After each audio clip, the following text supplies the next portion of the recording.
Hello and welcome to the Computer Game Show. My name is Sean Bell. I am joined by two major elements of the rich tapestry that is my life. They are, of course, James Farley. Hello. And Matt Murray. Hello. Dave's on holiday. Yeah. Which is fair enough. Part-timer. He's allowed. Yeah. No, he's allowed. Part-time wanker. He's just. It's part-time Turners. He's never here. When did he go to Disneyland? Probably last month, wasn't it? Yeah, about 2 weeks ago. Yeah. Yeah. All I've done this year is gone camping, which was fine. But you made it back from Monday, didn't you? Crucially. I did. Yeah. Yeah. Yeah. I was like, no, we can't. We can only go away for 2 nights because I'll be back. Yeah, for the show. So that's the thing. Like, I've instructed Chen that any trips we go on now have to be booked for Tuesdays and not. It's a bit late now, James. You've had about 16 weeks off this year. Yeah, you say it like you really from put now. your foot down, whereas actually you could have done that 3 years ago. Yeah. Thanks, James. It is August, but thank you. We really appreciate you not having any trips booked. I can't from help Monday. it if it's work, can I? I don't have any control over that. But the other trips I do have control over, so it's fine. Okay. Yeah. How many of the other trips are happening then? Well, I'm going back to the UK tomorrow. So for how long? 3 weeks. Yeah. I've got to say, just before we start proper, so there's only 3 of us. The doc is looking a bit light. There's not many games, not much news. Matt is on tangent watch because he's going to just drag it out. I get labelled for that all the time. I just want a lovely old chat with my mates. What's wrong with that? I mean, as soon as we hear any questions like, so what is your favourite? Like, whatever like that. Isn't that just three friends conversing? What's wrong with that? Fine, I won't ask a single fucking thing. Cool. But I guess if I had to ask a question, it'll be... We're going to start the show, as we always do, by thanking our Patreon producers for this month. They are Aaron Patrick, the QuickBooks chap, Simon Nelson, Moomin Biscuit, Trans Rights are Human Rights, Dave Ernsberger, Colin Brown, Gasman, Rocketman76, Smooth Monkey, Richard Sawyer, John Tempelli, Jackie Sniper, Sam Higton, Tom S, Stan, Philip with an F, Cutty, Steve Lee, Teenage Mutant Ninja Turtle Man, Tri-State, and returning full Nels, it's Jack Oven. Welcome back into the fold, mate. Much appreciated. Nice. That's really nice. You can go to patreon.com/TCGS and pay us money for extra stuff. We'll do anything you want for money. we haven't done any of this month's bonus stuff yet. No, we haven't. I assume we're waiting until Dave gets back. Well, that's what we know last night. I mean, we don't necessarily have to. We don't have to, really. We can just... I suppose, because it doesn't give us much of the month left if we wait for Dave to return. If anything, you should have the month. Yeah, should month off. Why not? You see, I'll tell you what I was thinking, because I was listening to the Player One podcast today, and they put out a show which was recording of it was like Dreamcast, like it was one of those like conferences before it was launched. And it was like super like sort of E3 kind of thing where they were just sort of doing all the business stuff and that kind of thing. But it was actually really interesting because it was like this whole thing with Sega trying to be really bullish about the Dreamcast and how they were back, and they had all these like people were interested. And there was this great bit where like the main guy was like talking on the stage, was talking about how he'd received all these emails from fans with all these questions and stuff. And it was all things like, is it going to have a modem like built in? and he's just like, I can tell you right now that it will have, and it was all like then people like whooping. But like the reason I said this is I was just thinking like, can we this month like do something, because it's the anniversary soon, I think, of the Dreamcast. Oh, okay. And whether we could just do something with that in the sense of like watch like one of their... While Dave's not here. Yeah, exactly. Crucially. Because he does have a bias against it, despite never having used one. But he hates it for some reason. And but there must be like some conference or something we could have a look at or something. Cause it'd be interesting. Because it was a great console. Yeah. Yeah, we should do it. Definitely do it. We should also mention thank you to everyone who bought stuff from our new store, tcgs.co/store. It was just like, aside from, obviously it's nice people buying our merch, but also obviously Scott from Balcony Shirts did put some time into sorting us out with like our own little, site and everything. And you're sort of thinking, Christ, if no one buys anything, this is going to be really mortifying. But no, it was really cool. Like just knowing that it was worth his time as well as ours. So yeah, I'm really happy that that's up and running. Now we just need to figure out how to like put new stuff on it.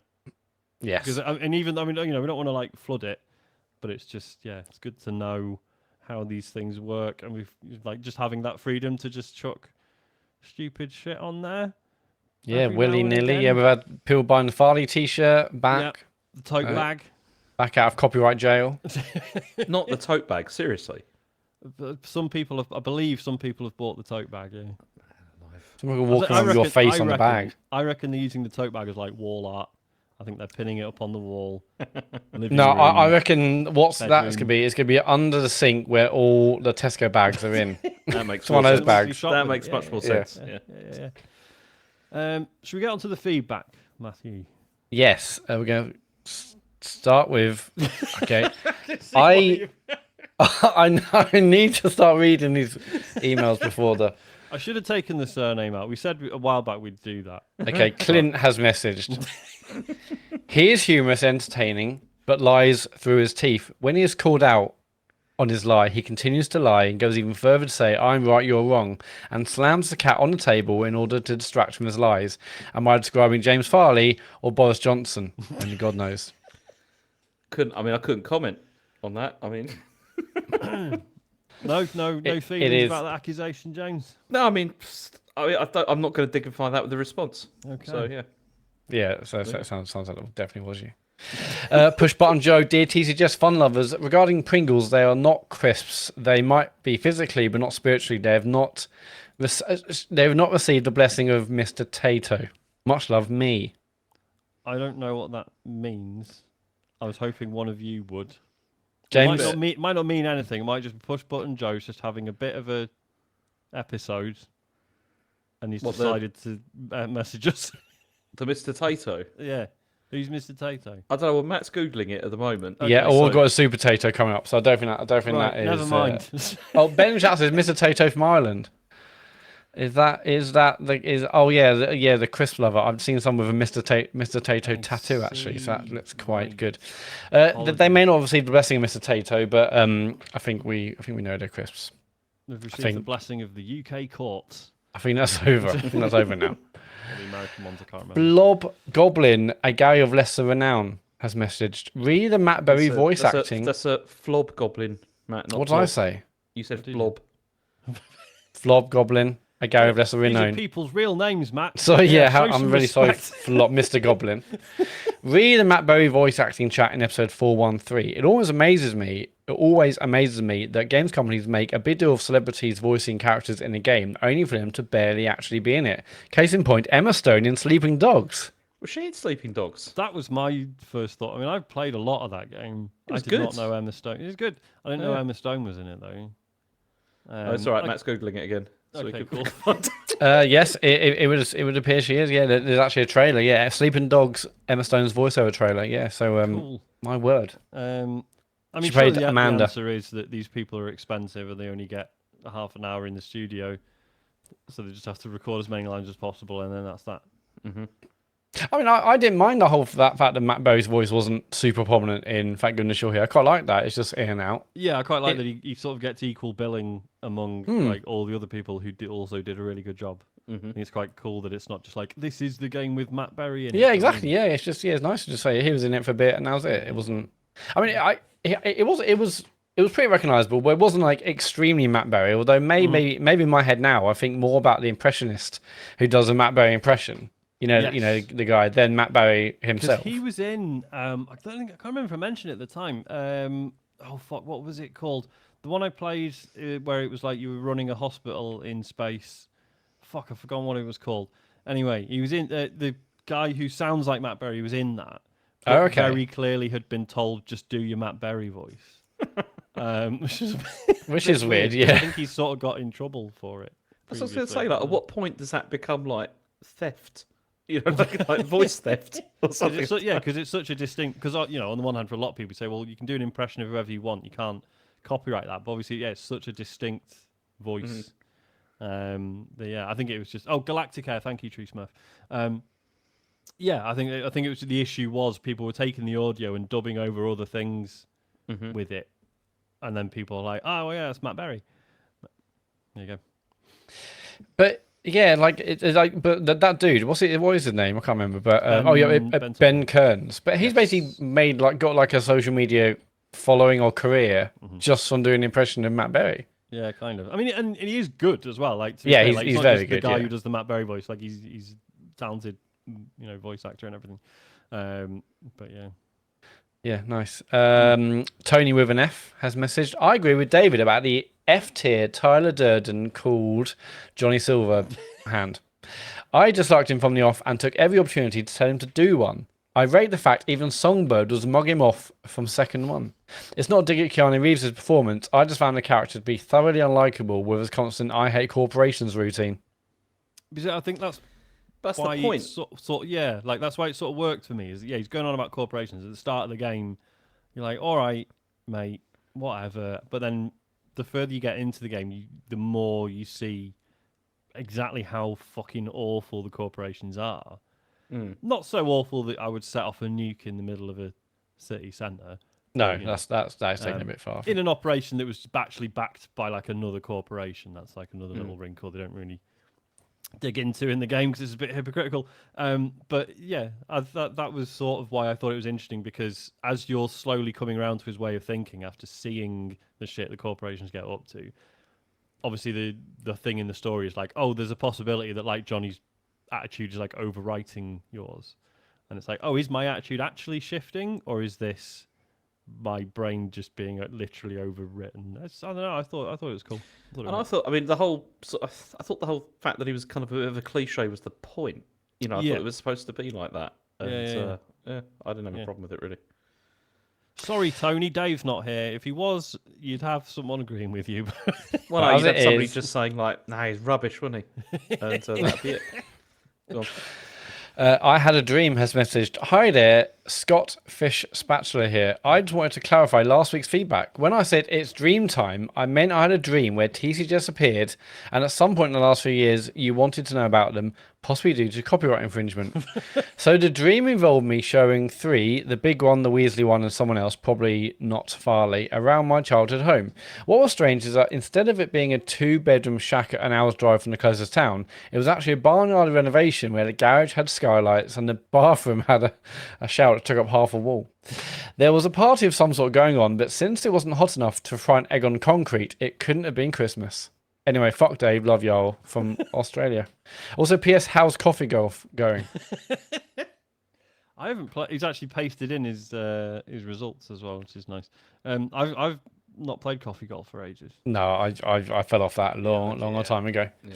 I still see people on Discord like posting scores every day, which is which is really impressive. And I was obsessed at one point, but just kind of, I think once us like 4 stopped playing, I was like, I think I'm okay now. Yeah, sort of lost the Which is annoying because I stopped playing when they added that new mode, the new multiplayer thing and everything. Well, that's part of the problem, right? Was I had a bit of a break around when I switched phones. And then after a while, I was like, right, I'm going to pick up coffee golf again. And it's like, right, you can make an account now and bring your progress over.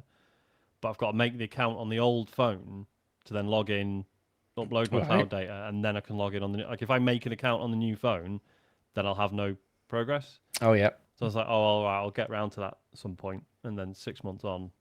Have not done it. So... Never mind. Yeah, it was good because that was like the first phone game I played properly on my phone for literally years. It's fucking good. Yeah, it was a good game. Yeah.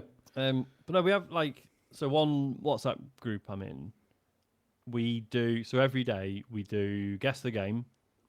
That's the online one, isn't it? I've seen that's like, it's like Wordle but for games, right? Yeah, so basically you'll get a series of like screenshots or little the Metacritic score or year of release or whatever. And yeah, you sort of get like the fewest clues you can do it in, the better. There's some way you just get it in one and it feels amazing. So we do that. Then we also do, I think it's like Cover Quest. Is it Cover Quest? I think it might be called Cover Quest. But basically it's just video game box art, but it's just really pixelated and then sort of deeper. That's less good because the thing with Guess the Game is you can sort of piece it together like with sort of different pieces of information. It's quite fun to figure it out if you don't definitely know, like if you don't just recognize the game. Whereas the cover one is like, if you don't immediately know it, you're just kind of skipping ahead until I can read the title, and it's like, all right, it's Street Fighter. Okay. And then we also do Bandle. Have you done Bandle? No, what's that? That's the one where you got to guess a song, but it's like one instrument at a time. So it always starts with the drums and then usually the bass, and then there'll be like synthesizers or whatever, and then finally like the vocals. And yeah, that's. I thought you were going to say it's like one note at a time. You know, it's But no, but there are them as well, because I'm sure saw Limmy like guess a song in the first second. Oh, where it's of- like where it's actually just short, like Yeah, 3-second clips of But yeah, Bandle's a lot of fun, but it does reveal that like I know nothing about music from sort of 2000 to now, basically. Oh, really? Yeah, It when there's stopped something at from, like, 2000. the 80s, I'm like, okay, I've got a chance. This might be all right. But if it's like 2008, I'm like, well, no. Nothing, really? Absolutely no chance. Yeah. That's probably where my musical knowledge is precisely, anything around that time between, 2004 to 2010. 2004, yeah, 2004 to 2010. I think that's just like the age where it made it so much easier to just dig into the stuff you like and not necessarily pay attention to what's happening, like pop culture wise. But yeah. That is it for feedback. Go to tcgs.co/dear TCGS to leave your feedback. We're only 16 minutes in, and we're now onto the This news. might be the first gonna ever be- sub I'm 60-minute show. I'm going to be in It's bed impossible. by 10:30. I can't wait. James, have you watched any of the Olympics? no, I haven't actually, as it goes. So the closing ceremony was last night, Mm. and it was incredible. I didn't see. Apparently, it wasn't as good as the opening one. I didn't see the opening one, but yeah, it was basically this sort of. There's about an hour or something of this very cool, artsy sort of theatre/dance thing where there was this guy called the Golden Traveller. And there was all these other people who were dressed like the Putty Men from Power Rangers, I like it. and Cool. it was stunning, and it told a story, and it was really cool. And then Tom Cruise appeared at on the roof, and fucking dived in, and got on a motorbike, grabbed With the all his Olympic Botox. flag. He does look a bit weird. Yeah. I've got to say. Obviously, he's had of course he's had work done, but he's starting to. Yeah, it's starting to It's starting to become obvious that there's work being Yes. done. Yeah. Yeah. And then there was a whole bit where he drove his bike into a plane that went to America. He then skydived, and then there's weird American stuff happened. Basically, yeah. Can you please deliver the news in the manner of? So what we've just done was the artsy theatre dance piece, and we're now going into James as Tom Cruise skydiving into the venue, landing on a motorbike, and then riding away. So you want me to ride away with the news? Yes, please. I'll try. Do you want some good Jesus news? Christ. Yeah. Yes, I love some good news, actually. Been a Yeah. while. So here's some good news. So Hi-Fi Rush has been saved, or rather Tango Gameworks has been saved. Hey. Because it's been acquired by a a publisher called Krafton, which is a South Korean publisher. They also own PUBG and Striking Distance, who did the Callisto Protocol. And do you want to hear the quote? Yes, What they please. say? So they said, Krafton Inc. today welcomes the talented people of Tango Gameworks to their team, marking an exciting moment in the company's global expansion and its first significant investment in the Japanese video game market. This strategic move will include the rights to Tango Gameworks' acclaimed IP Hi-Fi Rush. So basically all of Tango's games are still going to be available. Yeah, they're going to continue to be available, so that's not really a big problem. I just look forward to Microsoft buying Krafton in about a year or so. And Yeah, shutting the whole thing down. yeah. It's funny, isn't it? Because obviously this is good news. Because I know I can't remember if it was like confirmed or just rumored that they were working on a follow up to Hi-Fi Rush. So it sounds like that's what we're getting. But obviously you can't help but wonder, well, what if Microsoft had just said, rather than just fucking closing it, what if they just said, hey, does anyone want to buy this? Like, would that not have been a relatively easier time for the staff? Rather than having to presumably spend the last couple of months being like, fuck, we're out of jobs, and then now being saved. Do you know, I don't know. This seems odd that they just instantly announced that they're binning a studio off, rather than first exploring the idea. Yeah, it could have of shopped selling. around Yeah. rather, really. I did see something today. I mean, I saw people saying, well, what's the point if everyone's already gone? But then I saw something today about like 50 members of staff are being kept or moved back over, or something's happened with 50 members of staff. So to try and, keep some element of what it was before. But yes, this is great news for a change. So yeah, I mean, I think I saw another piece like they're going to work on sequels, so we're going to see more Hi-Fi Rush. And I mean, they had other stuff as well, didn't they? I mean, they had, wasn't it the Evil Within they did? So Was that them? apparently they haven't. Apparently this deal doesn't include the rights to Mm-hmm. Evil Within or Ghostwire Tokyo. But Um, but they do have the technical skill, is what I mean, like Yes, to sorry, do yeah. to do all sorts of stuff. So that's really cool. I think Mm-hmm. this is really good news. It's really rare to have something like this where somebody's come back from the brink as well to come back, especially something like this because Tango, like their stuff was really good and Hi-Fi Rush was great. So yeah. this is And like great. you know, and I say, okay, they haven't got those IPs anymore. Personally, obviously, I'm fine with it if they don't do any more horror stuff. And obviously, Shinji Mikami did leave, so maybe there's no appetite to do any more horror stuff. Like if they become not necessarily the Hi-Fi Rush studio, but if they're just doing cool like character action games, which let's face it, the slack left by Platinum needs picking up by someone. Really does. Because it's been a while since they've had it. Oh, apparently Bayonetta 3 was all right, but do you know what I mean? They haven't been at the top of their game for a long time now.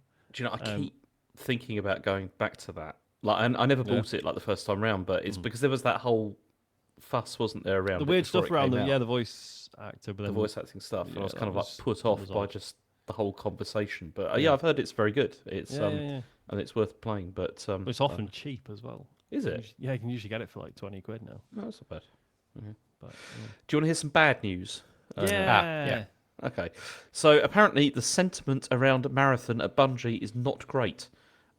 This is according to Jason Schreier, who's been talking to it's like Skill Up's Friends Per Second podcast. He said there's a reason that it was planned for this year and slipped a whole year, and people that I've talked to are a little pessimistic about it even hitting its current planned deadline.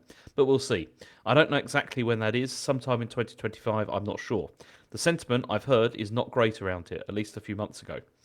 And he said that what it was, he said that he was worried that the game wouldn't be a hit with Bungie fans or the wider community because of the fact that it's an extraction shooter. And his argument with this is that it's a bit like Bungie are trying to like capture an audience for a game type that is no longer really big. Like when they started, it was really big, but now it's not. And he likened it a bit to the Suicide Squad, you know, with the whole, you know, Warner Brothers like jumped on that as a games as a service thing too late, you know, really, and then it came out and has done terrible damage to like their games division, and he worried that the same thing would happen with this. But then also he said that he thought the same thing was going to happen to Helldivers 2, and that was that was not the case, true. obviously. But yeah, you have to wonder, like, with dev cycles being as long as they are now, like, yeah, surely anything in production now that is chasing the success of something that is already out is already like too slow, right? Like, surely you have to already be working on something like this before it's huge, which is impossible, obviously. Yeah, or get something out early access and then build on it rather than start for also 4 more years later. Then, oh, hang on, it's not quite where it needs to be. I still think there's potential. I mean, it looked cool as hell from the trailers. It did look really cool. Obviously, Bungie know what they're doing because Destiny's good, but obviously Bungie have gone through a whole load of turmoil in the last year or so. Yeah. But no, I'm still excited for what it could be, and I think an extraction shooter. Yes, like it may not be. I don't think extraction shooters are ever as big as Battle Royale as a new style of game, but I think there's still massive potential for it to be really good. I mean, but I can also I'm not surprised why sentiment might not be good internally, given all the turmoil. Anyway, I mean, it's there's a lot of pressure on them to make sure it bangs, and that's not going to be helping, is it? I mean, there's also been chat this week about how they're not sure where they're going now with Destiny, and how this whole the layoffs and all that kind of thing has sort of really like rocked the studio. Second, No need to call them that, James. that was not a thing. Sorry. But there's also like turmoil related to that as well. So we don't really know what's going on with this. It's but I mean, 2025, that's still quite a long way away. I mean, I'm sure that they're going to like build up with like marketing and all that kind of thing way before, and then maybe it'll be really good. But we'll see. I mean, we know it's going to feel good. It's just whether it captures a big enough audience to make sure it warrants a long development and big roadmaps and continued support. But well, it's funny because like I don't know about you guys, I haven't got into an extraction shooter. I haven't even tried. Because all I hear is people talking about Tarkov and basically saying, like, oh, yeah, it's really stressful and everyone's amazing at it and you're just going to eat shit constantly and have a horrible time. I don't know how true that is. I don't know if that's true of like all extraction shooters or if Tarkov is especially bad for it. But you do wonder, like someone like me who has enjoyed Bungie's work and like in particular like with Destiny and stuff, is there scope for them to make an extraction shooter that isn't quite as hardcore and maybe appeals to people who aren't necessarily fully PvP minded? I don't know.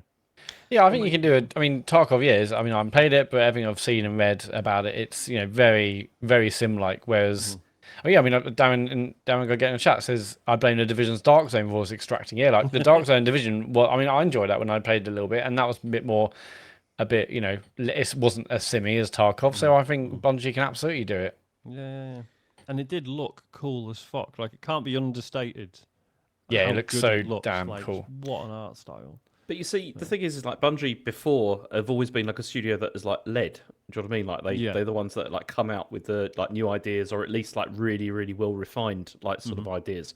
So you'd hoping that maybe they will do something, to the extraction shooter that will make it stand out and be unique in the same way. I mean, like before Destiny came out, there hadn't really been anything quite like it, had there? No. Like really. No. Not, at least not to that sort of level. I mean, okay, when it first came out, it wasn't incredibly polished, but at least, like the roadmap and where they were going with it, it was pretty clear. And it'd be cool if there's something like that again, I think, which is kind of breaks the mold a bit. I mean, isn't Helldivers an extraction shooter or not? I suppose it is, yeah. I just didn't think of it as one because I played the first game, which sort of predates the term, if you know what I mean. Yeah. Yeah, good point. I need to go back to Helldivers. Everyone's talking about it again. I did the other week because I played it a couple of times now recently, and because there's been like a big update for it as well. Yeah. But people are not happy because they've nerfed a load of things in it, right. particularly like flamethrowers and stuff like that are not. And it's one of those things where a lot of people are really looking forward to like this because it was supposed to be a really major update, but it seems to have been a lot lighter than people thought it was going to be. Right. And but yeah, it's still good though. It's still a lot of fun to play. Just need more time with it. Cool. Do you want some more bad news? Yeah. I like some good news. Could you mix it up a bit? No. Could you just lie about what this is and make it good? So Meta have apparently shut down Ready at Dawn, and this was reported by Android Central. And a spokesperson had told them that the closure wasn't about saving money, but they were trying to ensure that the Meta's VR division, Reality Labs, could stay on target with its new budget, and so they can deliver better long-term impact. Which does sound like they're trying to save money. I was going to say, because I read this, and I was like, is that not the same thing? I don't get it. Yeah, this is a real shame. Yeah. I thought Echo VR, the multiplayer one, was really good. I never played Lone Echo 1 or 2. Echo VR was decent and had a decent player base. So it was like 20,000 people or something. So I wasn't really sure why that got shut down. And yeah, I don't know. This just seems a real shame. Yeah, and I mean, so they're not planning to reduce their number of like first-party VR titles or anything, and they're still fully into their VR ambitions. But then also they lost like $4.5 billion in Q2. Yeah, they keep doing that. Yeah, that will happen.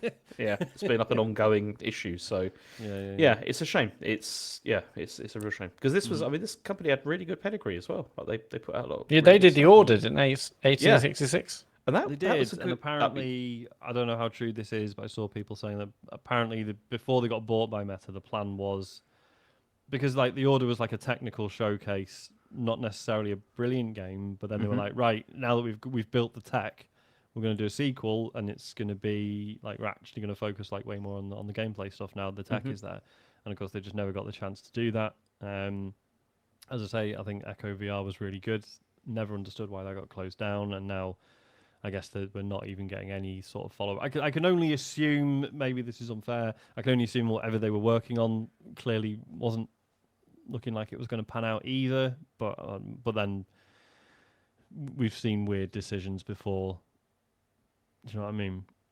Yeah, what must hurt them so much is that, we know Meta are losing billions per quarter and spending billions on R&D and headsets and AR and AI, probably all the stuff. And yet they're like, well, can't we just keep making our games? Like, And no, obviously, Yeah, because ultimately you need to let studios like this just keep making stuff because you don't know what the next Helldivers 2 is going to be or whatever. Like, you have to give yourself as many throws of the dice as possible, right? yeah, it's sad. But what I find interesting about this one specifically is that so they bought it in 2020, right? And they haven't released anything in like the 4 years since they've been acquired. Yeah. So I wonder what they're working on. Maybe multiple projects that came and went, and but yeah, it's sad. See, I like the Order.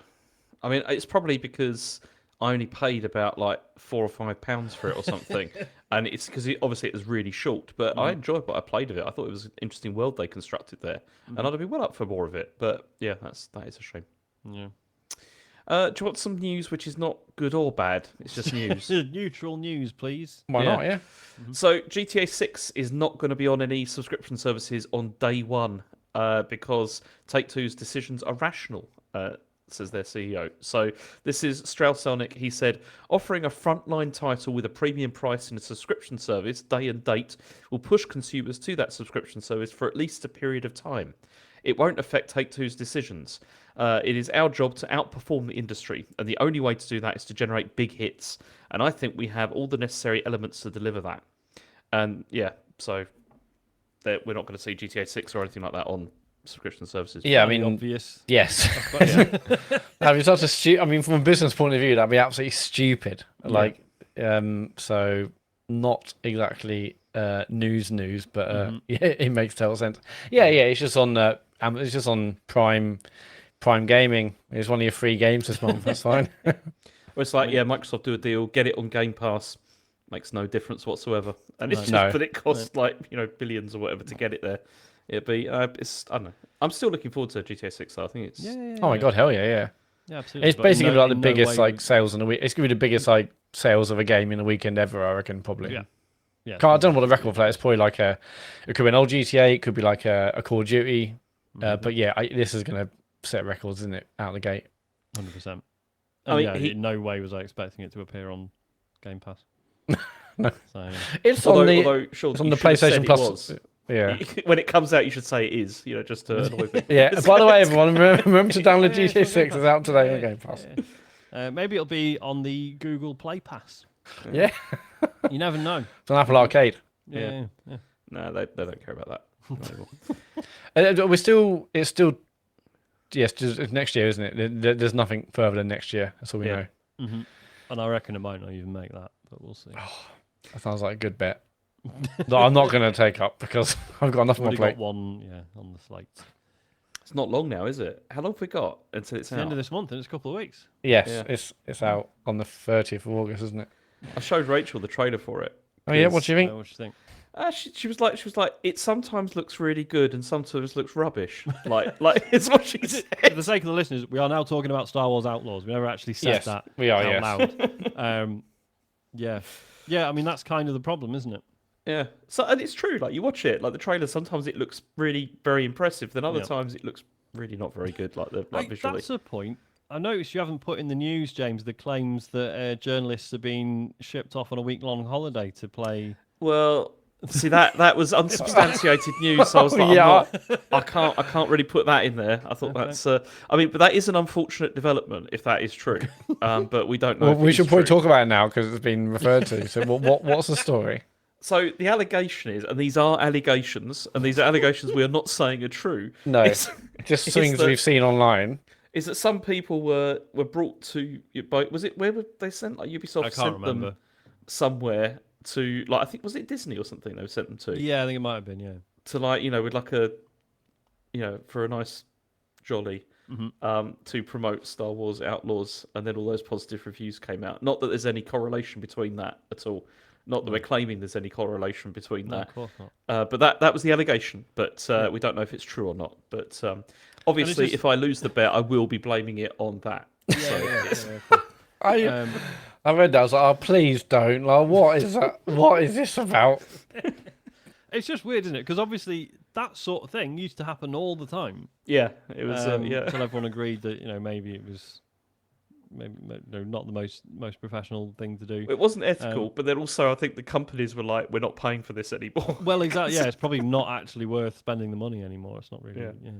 So yeah, I mean, the Ubisoft have to be throwing everything at this, don't they? Yeah, I think so. Because I mean, no, that's not fair. Because I always talk about Ubisoft as if they're like struggling. Obviously, Assassin's Creed, Just Dance, like all that stuff is still fine. It's just they've tried a lot of other things and none of it's really stuck. And it's going to be so interesting to see which way this goes. I think it'll sell either way, right? Even if the reviews are average. It'll definitely sell, yeah. It's but yeah, I don't know. I just at this stage I still can't quite call it, because I was just thinking about like what David said last week with that thing about like, you look at like Jedi Survivor. Is it Survivor? I always get mixed up which one it is we're talking about here. Yeah, Fallen Order's first one, Survivor's a new one. Survivor, where it's like, that was really janky in places and it's still got an 85. So it's possible. Which is weird in hindsight, but yeah. Yeah, if anything, I'm less worried about this game. I think there should be bigger questions about why that got reviewed so highly, frankly. Yeah. Well, it's a bit late for that now. I think I might actually go back and say, you websites need to change your Metacritic score now. So you'll look tomorrow like, 64? What? It's got to be 64. Yeah.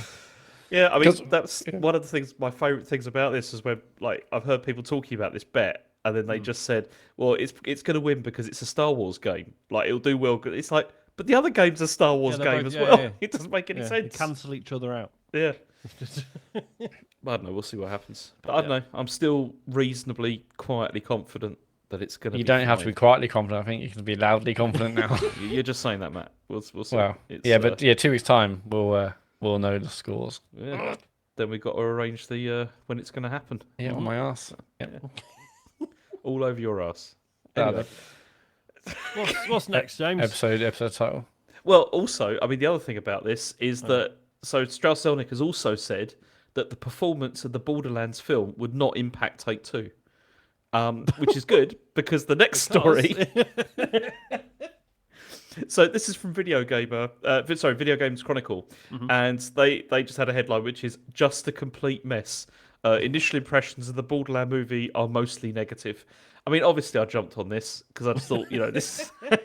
Because I found it weird. I think I posted this in the WhatsApp group a couple of weeks ago. There was like this one website that was like, "Oh, critics' early reactions to Borderlands movie is fucking dog shit" or whatever. Yeah. And then when you actually looked at the detail, it was like, "Oh, it's this one guy who's seen a bit of it, and this is what he said." But then you go on the guy's Twitter account, there was no indication that he'd seen it. So part of me was like, what is, like, if people just got knives out for it, and it might be absolutely fine, who knows? But no, apparently it is total shit.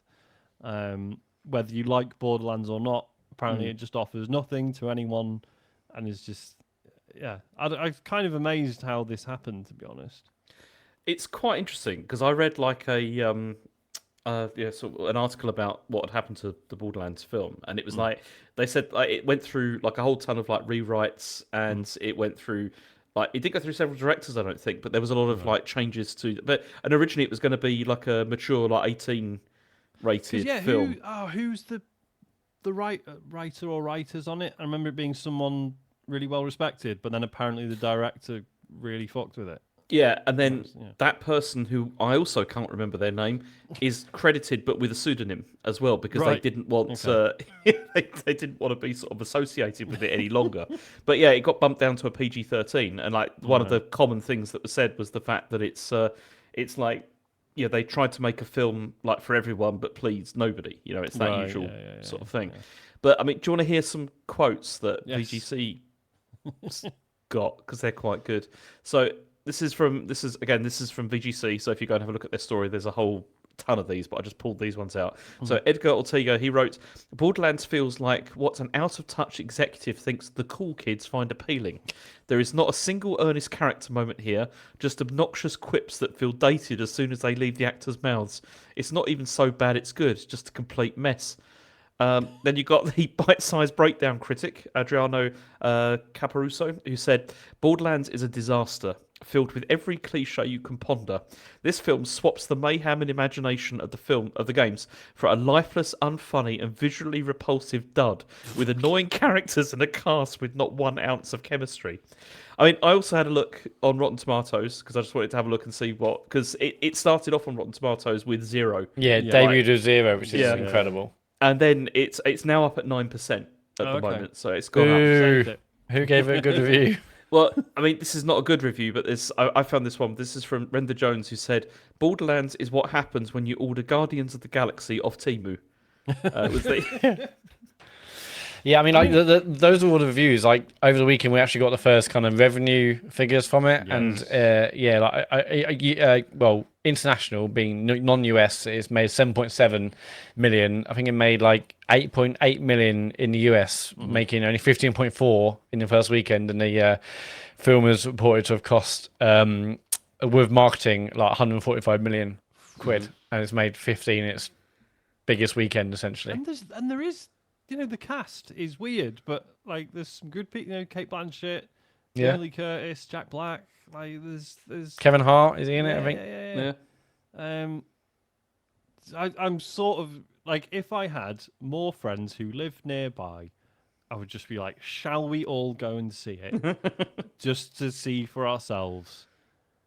Because I can't. Yeah, there remember is the some last time comfort in like going to see a film and you know it's gonna be shit. Yeah, and you There's no chat expectations. over Oh, it would it be and good? And you're fucking- disappointed. Oh, it wasn't as good as I thought. You know it's gonna be Yeah. shit. So actually, you'll Yeah. probably have a lovely old time because you're going in thinking it's gonna be horrendous. Do you think it'll be on? It'll be on streaming platforms by the time we do the tattoo stuff, right?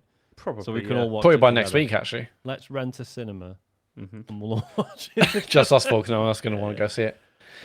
But yeah, I often think about that. Like, yeah, Kate Blanchett and Jack Black and other respected people were in this. They see the script and think, oh, why not? It's like it'd be a funny like 2 or 3 months. You know, this isn't going to win any awards. Why not?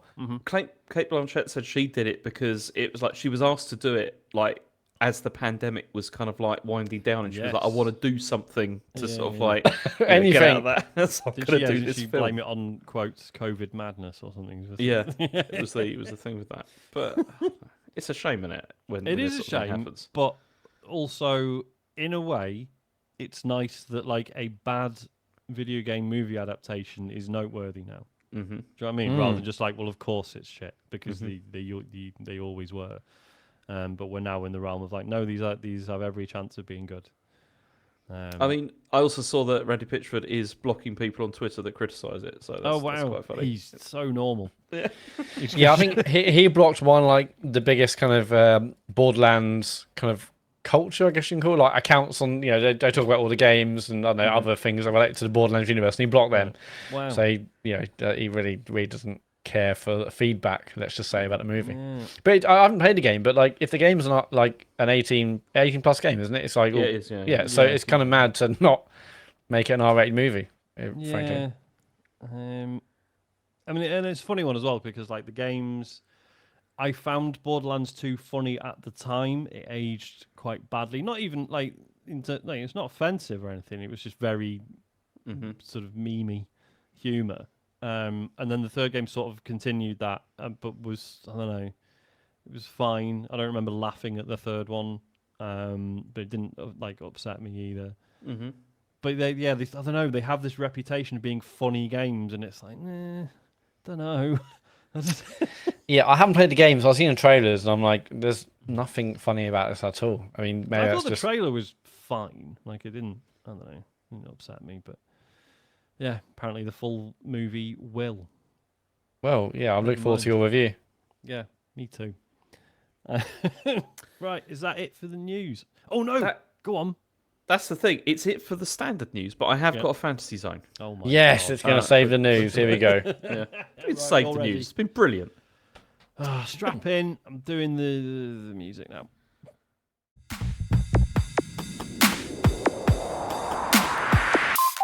Guys, fantasy zone.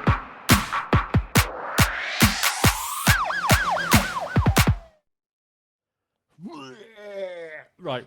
Oh, actually, no. I was gonna. I do I'm feel quite it used unwell. to it now. Actually, I've done the journey enough times. I've got my fantasy zone legs. I haven't. It's not I so feel bad. like I'm there, and every time I go in it, I do feel unwell now. I do feel unwell, and I'm fine on planes and fine on boats, but for some reason, going to fantasy zone is just something else. There's no in-flight meal, and No, you have to raw dog it. yeah, There's no entertainment. you do have to raw dog the flight to Farley's fantasy zone. It Horrendous. takes about 10 seconds. I still James, don't get that. What's sorry? What? That Raw whole dogging thing, thing. I just still don't get it. Oh, What's it's not awful, to isn't it? get? It's just a joke, isn't it? I don't think Yeah, it is a but- joke. I think people think they're like really doing something worthwhile for themselves. It's a funny meme, but I would never do it for like a 7-hour flight. That's insane. No, it's absolutely insane. For those listening who don't know, there's this current trend for like basically doing like a long haul flight with no entertainment whatsoever, no headphones. You're not allowed to sleep. Like you're not allowed to eat or drink either. Yeah. So it's And you just basically have to- just torturing yourself to just sit in a chair for 8 hours and do nothing. You're supposed Just to staring stare at the ahead. Yeah, Like, just- staring at the back of the seat in front of Yeah. you. And it's just like it's like guys, you could learn to like meditate or could- go on a retreat. Have some or prosecco something. Or some prosecco. on the flight. Mhm. There's, do all there's sorts. other ways of like if you want to do something like that to yourself, there are better ways of doing it rather than I don't know. Anyway, Fantasy Zone. Yeah, sorry, go on. Yeah, I mean, like actually, I was thinking like James normally, Tangent, normally does that at the end of the show. Right. Anyway, so this is related to the Switch 2. And I don't know if you've heard all the rumours about the dock. Like, have you heard the one about the dock having a fan on it? No, it sounds like a setup for a Have shit you heard doc. the one about the Have doc? you heard the one? No, one of the rumours was that the dock's got a fan on it for some Right. reason. presumably Okay. to keep it Keep it cold cool. or something. You know, It's is not the- strong. It's not a the great idea. start to the fantasy zone, but okay. No, but then this is the idea, right? So Not the that fantastical. the Go on. rumor is that instead of you plugging the Switch 2 into the dock, it's actually a streaming receiver, and that actually you stream the games from your Switch 2 to the TV to this receiver. So you don't dock it anymore. You could still use it as a controller. It's a bit like the Wii U. Like it's basically bringing that idea back, which means then you've got the dual screen thing going on again, which means you've Okay. got like the Now we're DS, talking. 3DS compatibility, all that kind of stuff you want to do. You know, you can have your second screen for your inventory or your maps and all that. Okay. Yeah. What do I you wasn't think? on board initially. That seemed like an unnecessary twist, but actually, the second screen. So stuff- no dock, but like it wouldn't like all the streaming. There'd be like latency. There'd be like some artifacts. Obviously, it can make it good, of course. But that's Look, the Can we- Wii U did it Yeah, the way you did right. do it. And the- but and there's it no was perfect. issues. no, it's absolutely fine. Only, well, as long as you didn't walk too far away from it. All you had to do was turn the Wi-Fi off on your phone. It was fine. Yeah, Oh right, okay, so they can't do it. Okay, fine. That was, and I think they did patch that eventually. You see, I mean, if this is true, I wouldn't say I'd be disappointed, but it's just like, I hate this two-screen thing. Like, I don't see Yeah. the point. I really don't see the point. I never really felt that with the DS, or the 3DS, it really added much, No. to many games. I don't having miss that. it, especially. Yeah. I think that like there was potential, and I think like, and I still have really fond memories of playing like Final Fantasy Crystal Chronicles, where we each had a GBA as a controller, and like people got different. So like one person got like a full map, but then one person got hints as to like where treasure was, and then one person got like whenever we were fighting a boss, it would come up with like their weaknesses and their hit points and all that stuff. So it was like encouraging communication and stuff. That was really cool, and I would love to see more stuff like that. But then also part of you thinks like, yeah, but what if that's it? Yeah, Right? Maybe that is there probably isn't it. much else you can really do with that sort of setup, and maybe that's why no one else really bothered.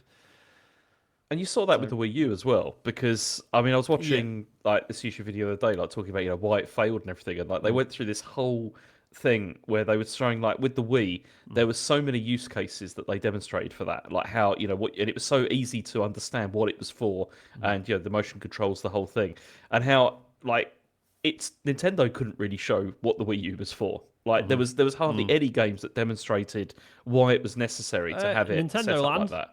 Well, okay, apart from Nintendo Land, that I knew you were going to bring that up, but there's very few other games apart from that actually required that joypad, which is Yeah, why yeah, you've yeah. seen how easy it was to port everything to Switch instead, because Yeah.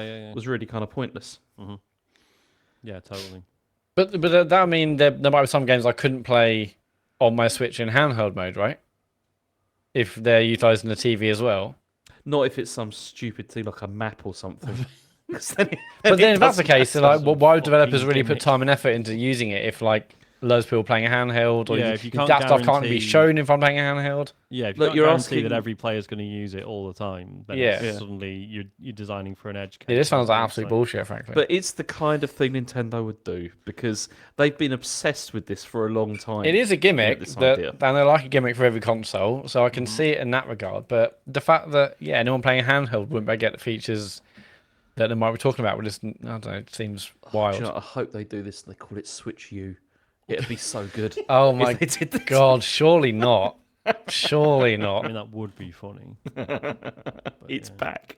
I mean, we have to you have to imagine they will have a gimmick of some sort, but this just feels dumb. Yeah. This fe- and I mean, I wonder what, I mean, we'll never know, but I wonder what the figures would be in terms of like people playing a handheld exclusively and or docking and or TV exclusively. You've got to imagine it's mostly handheld, right? It's not, apparently. No, Is it because not? there has been... They haven't released figures for this, as far as I know. But they have said that it's, like, actually... I think it's a large proportion use it in docked mode. Like, Okay. much higher. I think it's even higher than in They, handheld. they just keep At it in least for there, and the, it's basically a console on yeah. the other. Okay. At least for the, for obviously for the standard unit. Not possible with the... Yeah, the, but yeah, with the take light. the light into account, and I'll skew it. But yeah. Speaking of, something terrible happened this week. What? So for those who aren't aware, a couple of years ago, James very kindly sent me a Switch Lite, which had a knackered analog stick, and I repaired it and then kept it in a drawer for Isaac to inherit one day because he was like 3 at the time. I was like, he's definitely not having his own Nintendo Switch. Yeah, it's far too early.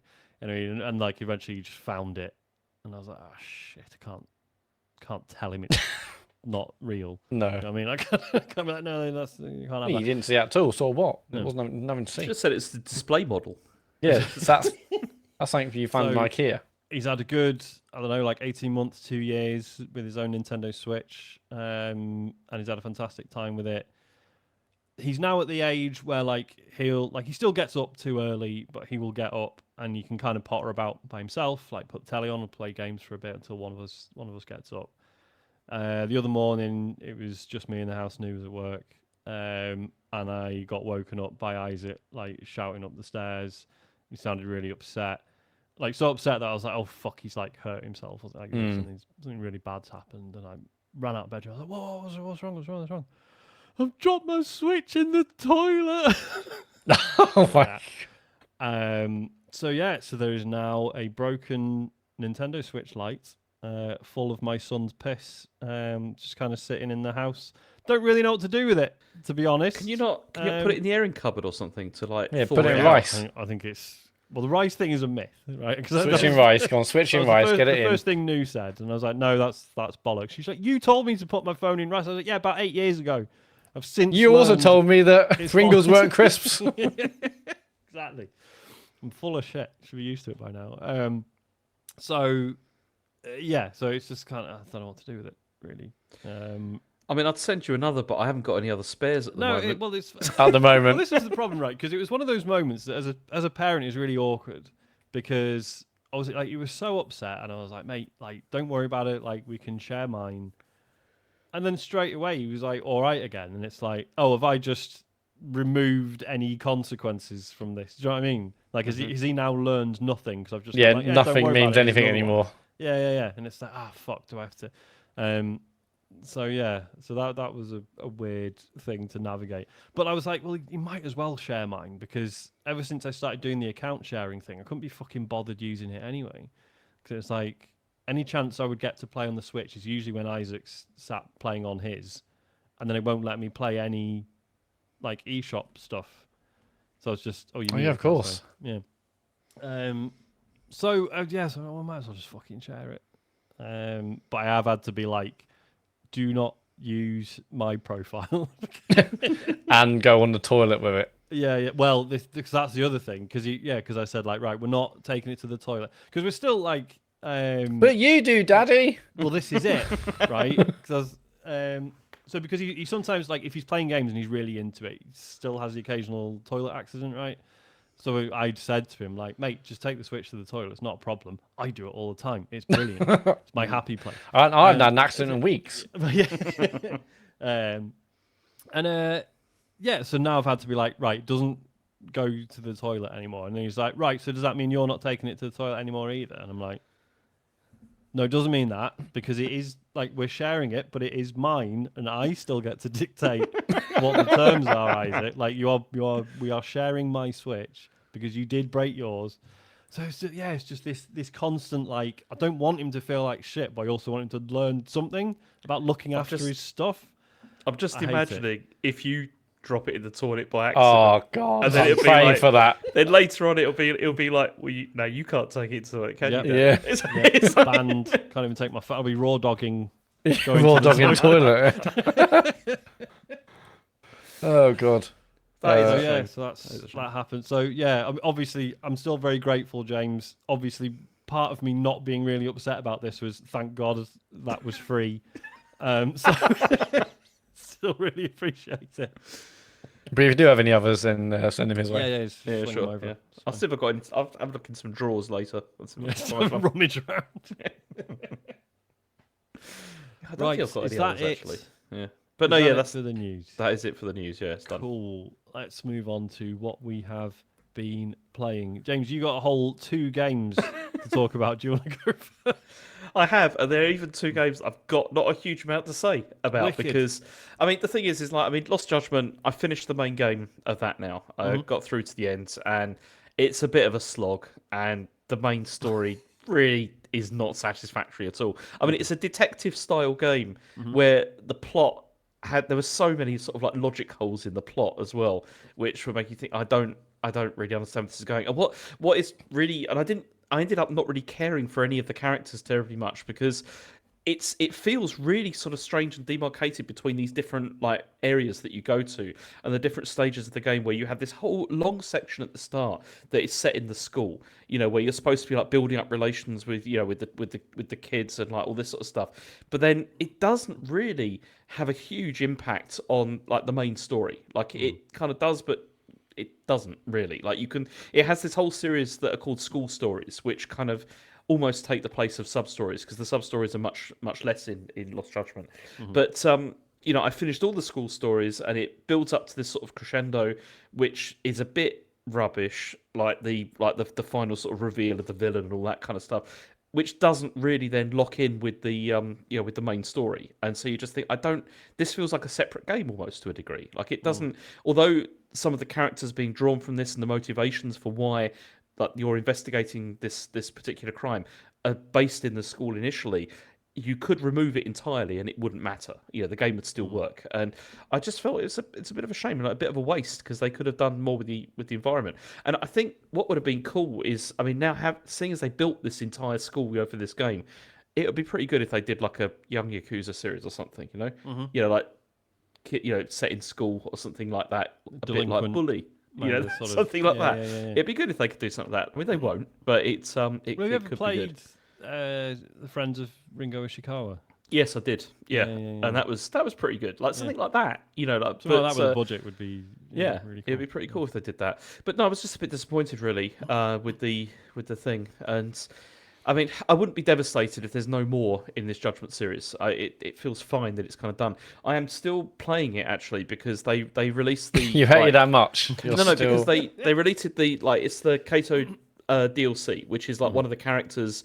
He's got like his own. He's like an ex-Yakuza, like, you know, who's, you know, works with Yagami as like as a detective in the agency, and it's like a whole just sort of a couple. It's like 4 chapters of like game focused on him instead, and he has like, you know, different move set and all that kind of thing, and it's good. It's nice because it feels a lot more focused than the main game because there's no sub stories or anything like that, and it's just the main plot, and it's reasonably interesting, but he's still not interesting enough at all to like because I've heard some people say, oh, you know, maybe we could do like a main game with this guy instead, but it's like I just don't see it. Like he's not interesting enough at all, you know, to be able to do that, and it's just a shame. I mean, there's also bits. I mean, I was reading Roma, like, you know, like some of the opinions that people had about it, and somebody made a really good point on there, which was like at the end of the game, there's this part where one of the characters, like one of the school kids, gets kidnapped, right, and like this guy comes to you and says like, your favourite pupil from the school has been kidnapped, and I'm sitting there thinking, who's that? Like, I don't even know who this is. Like, I can't even remember. And then it came up and it was this girl, and I was like, oh yeah, she was like, I've talked with her once or something like that. And it's insane. Like the way that you thinking, if you hadn't have done any of the side stories at all, you'd be like, I don't even know who this person is. Like, I don't know what the relationship is or the connection. It just doesn't work. It's a bit of a shame, but I don't know. It's I think it's partly because this comes off playing like the Infinite Wealth, which had such brilliant characters and like so well written and so like and sort of these amazing backstories where you explore each character and learn a lot more about them, and that's completely absent here. So you just don't feel the connection at all. And I'm glad I've done it, but it's one of the worst I think I've played. Well, I was going to ask, like, are you feeling this way just because there's not going to be another one? But you said there could be another one. I thought you said there wasn't going to be one because there's a likeness issue. No, but then there's a possibility they'll continue it with another character or something like that, like somebody who's not, because the guy like who is like Yagami in the game is like a celebrity, like he's a like proper like big celebrity in Japan, and they could always just swap him out with somebody else. It'd be possible to do that, and I like the idea of like a detective style game, but this doesn't do that really. Like there's hardly any like, I mean, all they do is they have these sections where you go into a room and it'll be like figure out what's happened here, and it's literally just like it's just trying to find all the clues and then pressing complete, and that's it. Like you're not doing any deduction really. Like, and it feels like a bit of a waste. There's no courtroom. I mean, there's a courtroom scene, but you're not presenting evidence really. Just like just choose from 2 or 3 options and stuff like that. You don't. It's not even like Phoenix Wright where you feel like you're trying to catch people out or anything like that. I don't know. It just feels like a huge wasted opportunity, and a bit disappointed. But yeah, nearly finished. I'm gonna finish that DLC and then I'm done. I've got one. I've got 2 of these like from this studio games left, like on my plate before I've done all of them. What's left? Well, one of them is Ishin, like a Dragon Ishin, which is the one which is set like in a sort of feudal Japan. I think I can't remember. Period. Yeah. There's that one, but the other one is the Fist of the North Star one that they released. Oh yeah. And I've owned that for ages, and I started playing it, and it was pretty good because I Is like. it meant to be good? I have no idea. People never seem to talk about it, so I wasn't sure if that meant.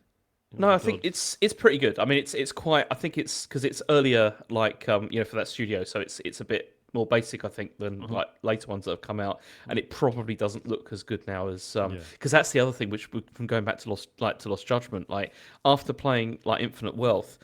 You go back to Lost Judgment, you're like, this Dragon engine has been improved quite significantly like, over the last couple of years. Like, Lost Judgment looks nowhere near as good as the. It's funny, isn't it? Like the sort of the chronology of the Yakuza games and the Judgment stuff, and like I played Yakuza 0 first, and just tech wise, like it was what it was, and I enjoyed it. And then I played like a bit of Judgment and was like, "Oh, holy shit! This is at the time that was like the most modern version. Like, you know what I mean? Like that was the most recent release." And because they're all set in the same bit of the same city, you're like, "Oh man, like this is great because there's way more freedom where I can go." Like there was so many, like in Yakuza 0, there was like loads of like invisible walls and stuff. And it's just like, "No, fuck, like I can go anywhere." But then like.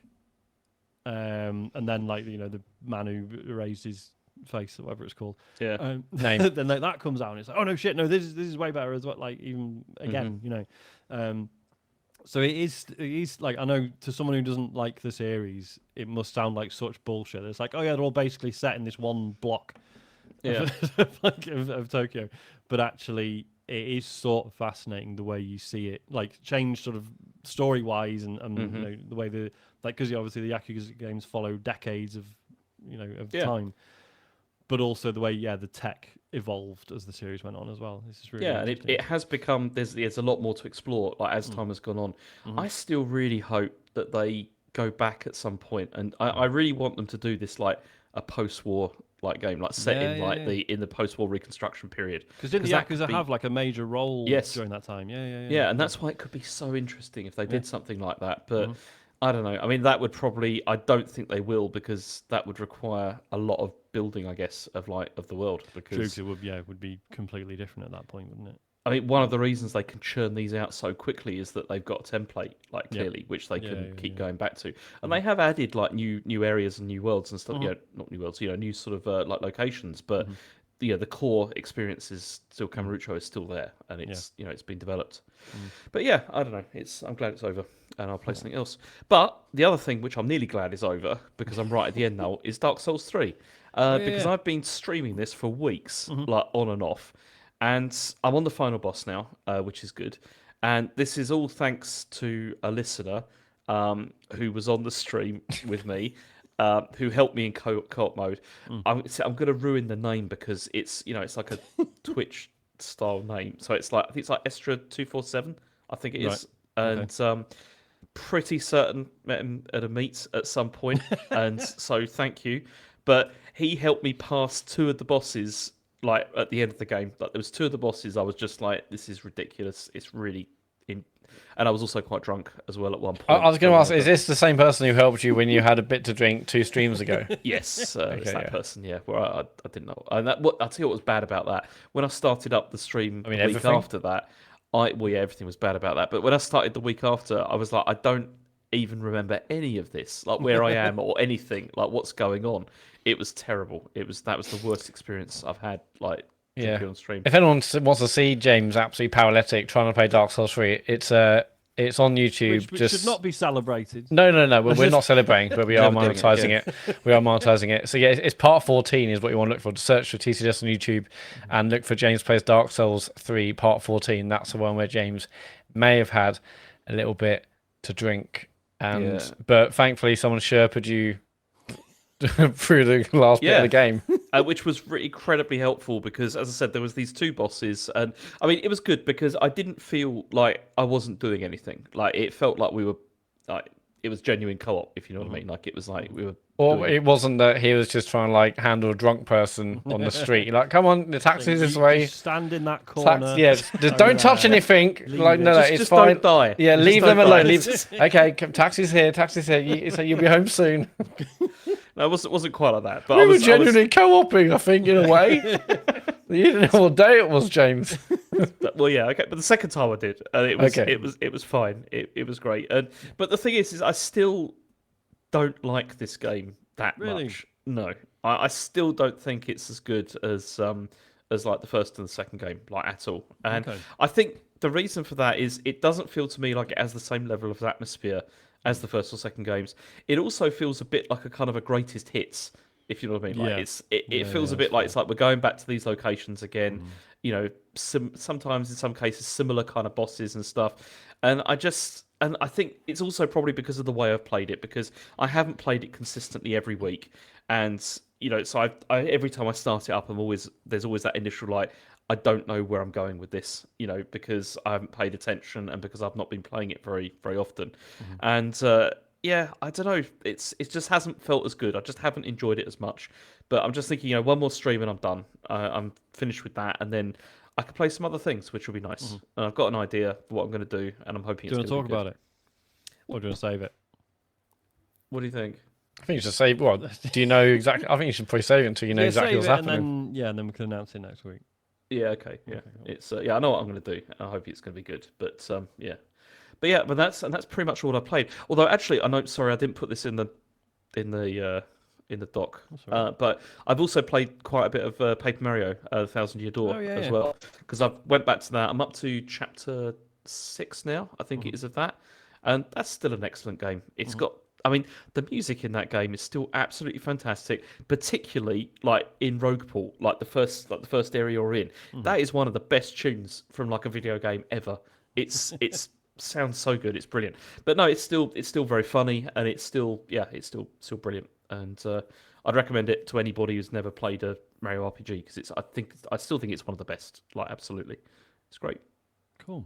Yeah, I never have. I don't know. It doesn't really interest me at all. But it's really funny though. That's the other thing. It's like it's funny. It's well paced.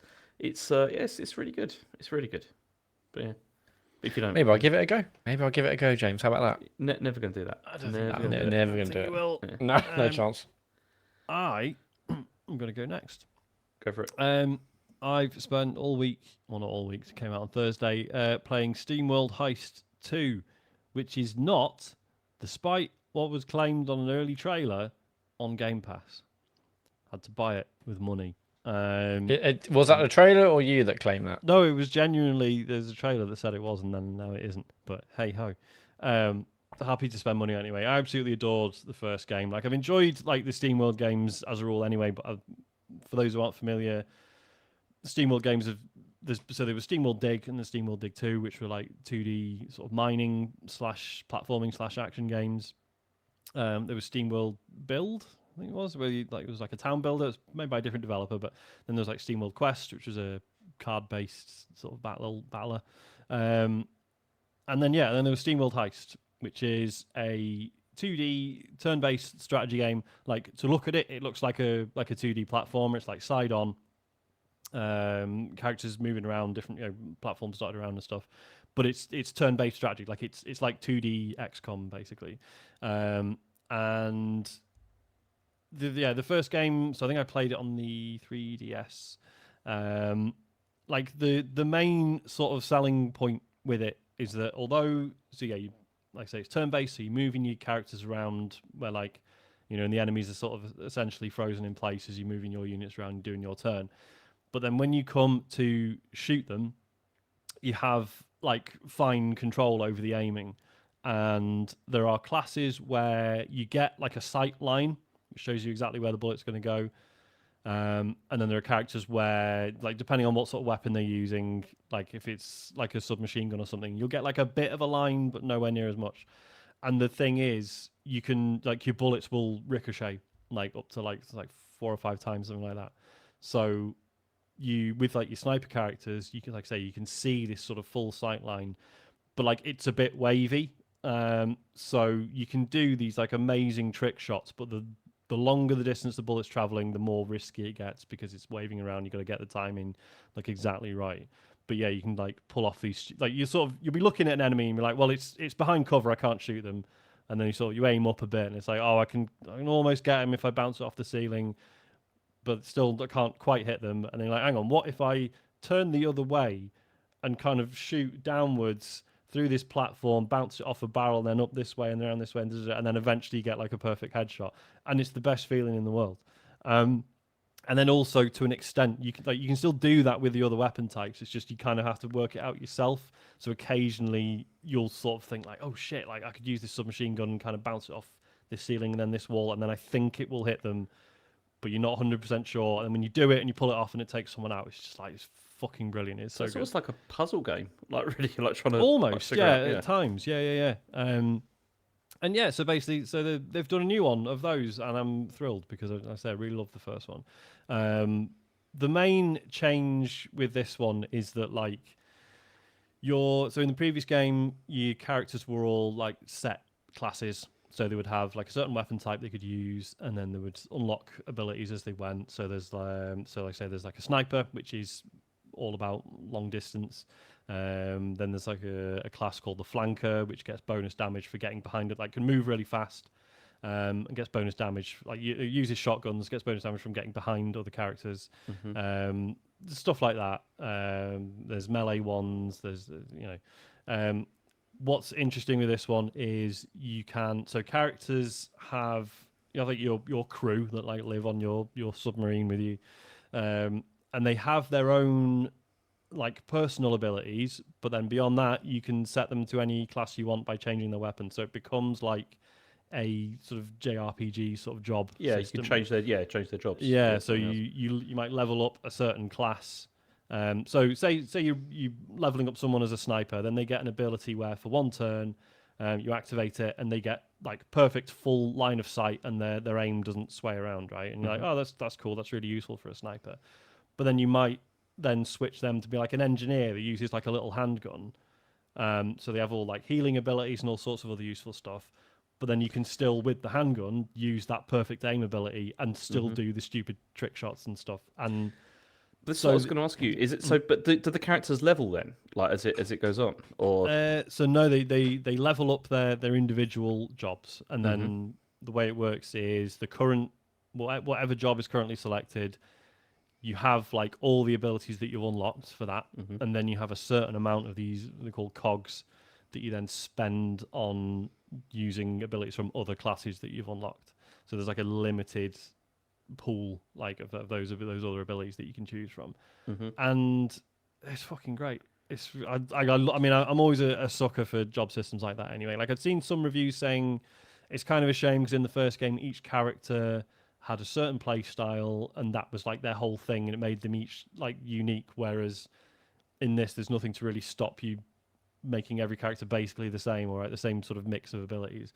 But I don't know, I haven't really found that. I feel like the personal abilities they get, so like you get this one guy who's an engineer and one of his personal abilities is that when he uses a health kit, it's like a free action, so it doesn't cost you one of your actions per turn, and it heals him as well as whoever you're healing, right?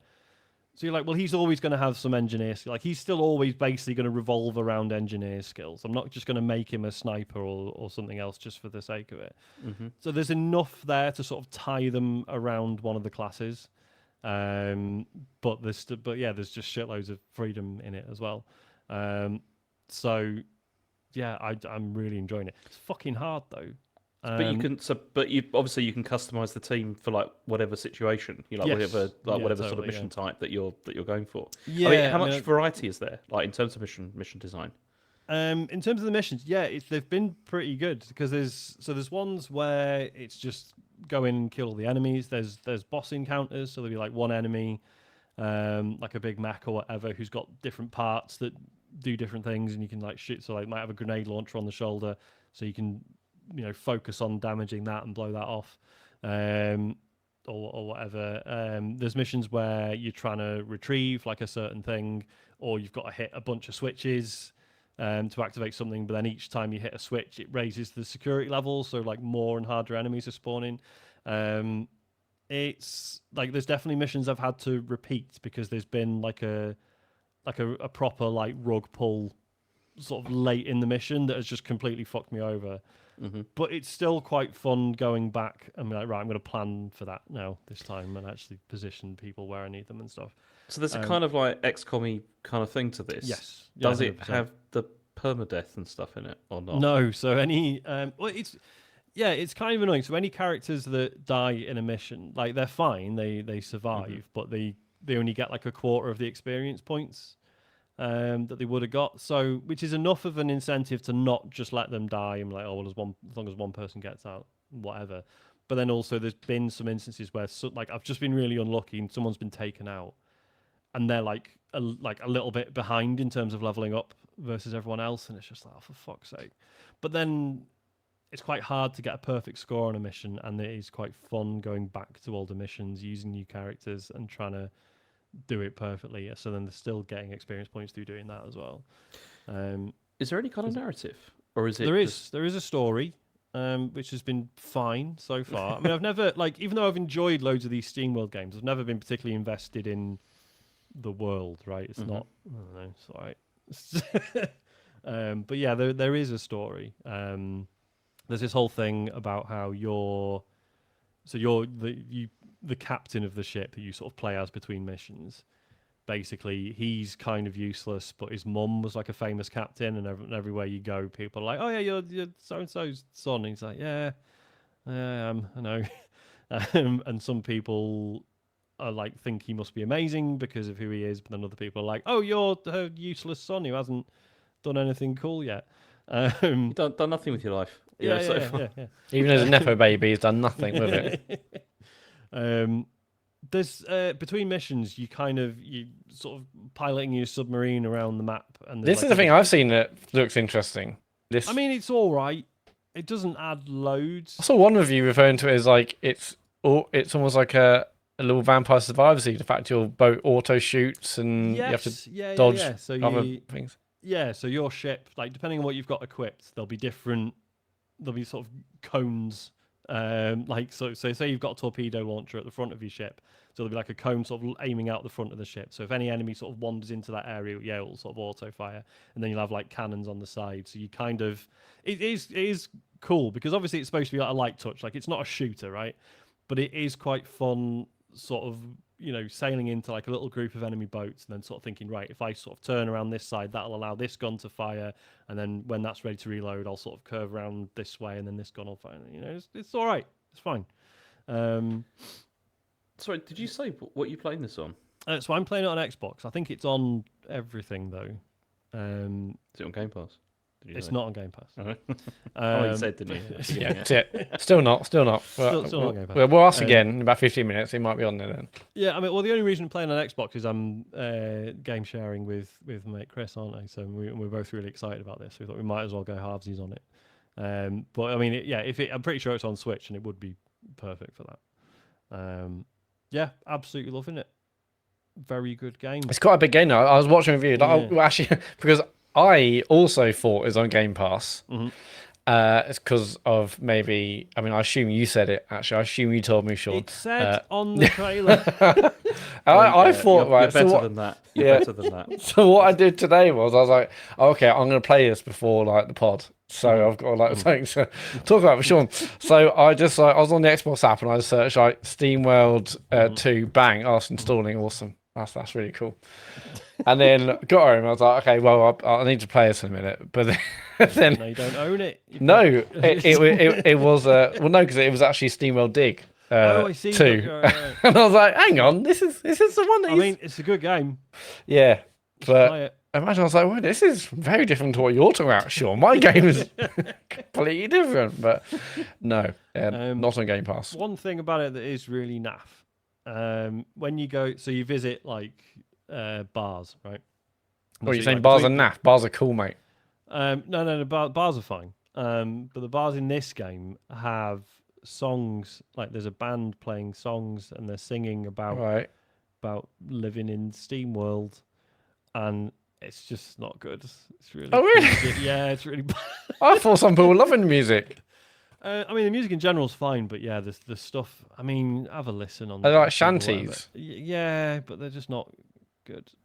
Like, there's always been a sort of like a Wild West theme. So yeah, it's sort of Jim's vest. it's like a sort of like a Western sort of country style, and I'm not into it personally. That's a real shame, that is. But also, but I mean, that's. Go on, sorry. The original game was like procedural generated levels on it, right? Yes, they were sort of semi-random, I think. Yeah, I don't know if they are in this. No, or they're not. The reviews I read to like that's a good thing because they're all kind of handcrafted and they're better for it. Yeah, I much prefer that in games. I really don't like procedurally generated stuff that much. yeah. It's We don't like the procedurally generated video I did of you dancing on stage. not particularly, Matt. No, it was. shame. You're Very better funny. than that. I am better than that. I do apologize everyone for using AI. That is it for what we've been playing. We're now going through. Whoa, hang on! I've actually got something to talk about. Oh God, sorry. Yeah, I completely forgot. Sorry, Matt. Fucking hell! Go on. I've gone back to Final Fantasy 7 Rebirth. Yeah, is it good? It is good, yeah. I was always going to go back to it because I'm going to get this thing done. Even I'm kind of semi-begrudgingly getting it done, but I love the remake so much. I'm like, look, just because I started when you nominate this for Game of the Year, we are all going to point out that you said you begrudgingly. No, because I've gone back and I put like 15 hours into it in since Thursday, and yeah, I yes, there's lots of busy work, etc., mini games, but I just still love how it feels and how it plays. I'll tell you what I was loving, Matt. I was loving the screenshot you sent me. Yes, yeah, I was. Go on. There was a beach scene that Matt sent Is me, it rude? and he was like, you should send me. He was like, you should play this game, and I was like, I just thought it was up Looks like James's your sort of alley. thing. Yeah. and so, again, I was like, you're better than that, Matt. you didn't. They weren't the words you used, James. Yeah, so I got to the Costa del Sol chapter where it's basically all on the beach, and you and your party are all basically in swimsuits and beach attire. Let me say. Cool. But no, I mean, like, yes, I know it's all kind of, I know lots of people have like. Dave's in the chat. He says, "Read out the texts." I won't do that to James, but no, yeah, I'm loving it. I'm back into it. So I'm on chapter, I think it's like 7, maybe. I don't quite got to 8. I'm going to get it finished because I think it is really, really enjoyable. I mean, it is so much busy work. It is crazy, but like, so the first three chapters definitely. I got everything, and every kind of side mission, every thing I had to do, I did it. I completed it. In chapter 4, I was like, look, I can't. If I'm gonna get this game done, I have to stop being 100% completionist. So I was like, okay, I'm just going to do this one mission on chapter 4. I'm just going to do this other side thing. And then I basically end up doing almost everything apart from 2 things. But now, since then, I've just moved on. I haven't been finishing everything. I feel like I'm leaving stuff behind, but that's fine. I'm actually getting through chapters like I never have done. Because I checked my game clock and I've been playing for like 52 hours. And I'm only in chapter 7, which is halfway through the game. Cool. So, but I really think now I've decided I don't like it, but now I've decided if I'm going to get this game done, I have to just like mainline it or do a couple of side missions. Yeah, I was fine because actually I think in one of the missions, one of the chapters, well, I think chapter 7 I'm in now, I think it's 7, maybe 6. I was like, I'll just do one side mission. But what happens is you start a side mission, it shows all the kind of blobs and all like the kind of sections of a side mission you've got to do. I was like, hang on, there's like 9 or 10 things I've got to do in this one. You know what? No, I can't. I cannot do this. I have to move on with my life. But Costa del Sol, it's basically mini game central. Yes, James. Is that because they're just not very good though? Like these side things. It's not very good. I mean, like you go to places, you have battles, you might have to collect something. I mean, the thing is, I do find them really, really compelling, and that's probably why I have 100% in the previous chapters. Like, say we all about all the busy work and the mini games, and would be nice to have a bit more story, considering I'm now 50 hours in and almost halfway through the game. But I still find all that stuff really, really compelling and really, really fun to play. It looks gorgeous. I think the battling is awesome. But yeah, I'm just gonna like cut as much as that stuff out. Although Costa del Sol, it's minigame central. You go there and you on these segways and you bomb around this all like coastal town, and the more you're on segway, you earn bonuses. There's a Rocket League in the game where you play as Red 13, okay. and you're basically you're pushing these balls around this like it's essentially a Rocket League circuit against these other animals. That was really, really good fun. Yeah, there's like ones where you got like photograph various parts of the town you're in. I mean, the things are silly, but there's something about them which is compelling. But anyway, I'm back on it now.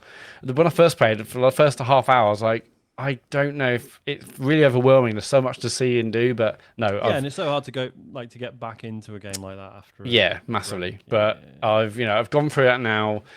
I'm just going to have to try and focus and push through and actually see some of the story. But because I was because I also wasted more time playing Dragon's Blood, is that it? Dragon's Blood. The Dragon's Blood card game. Was it Oh my goodness! It it's wasn't not like all that Queen's sort Blood, of nonsense as well. Yeah, but you don't have to do it. But the funny thing is, so Queen's Blood. So yeah, Queen's Blood. Yeah, so I was doing like Queen's Blood, and that was still like fun. Like I remember it being fun. And when you get to Costa del Sol, it's like a different version of it where it's more like you've rather than playing any like creating various decks and using your deck and take them into battle.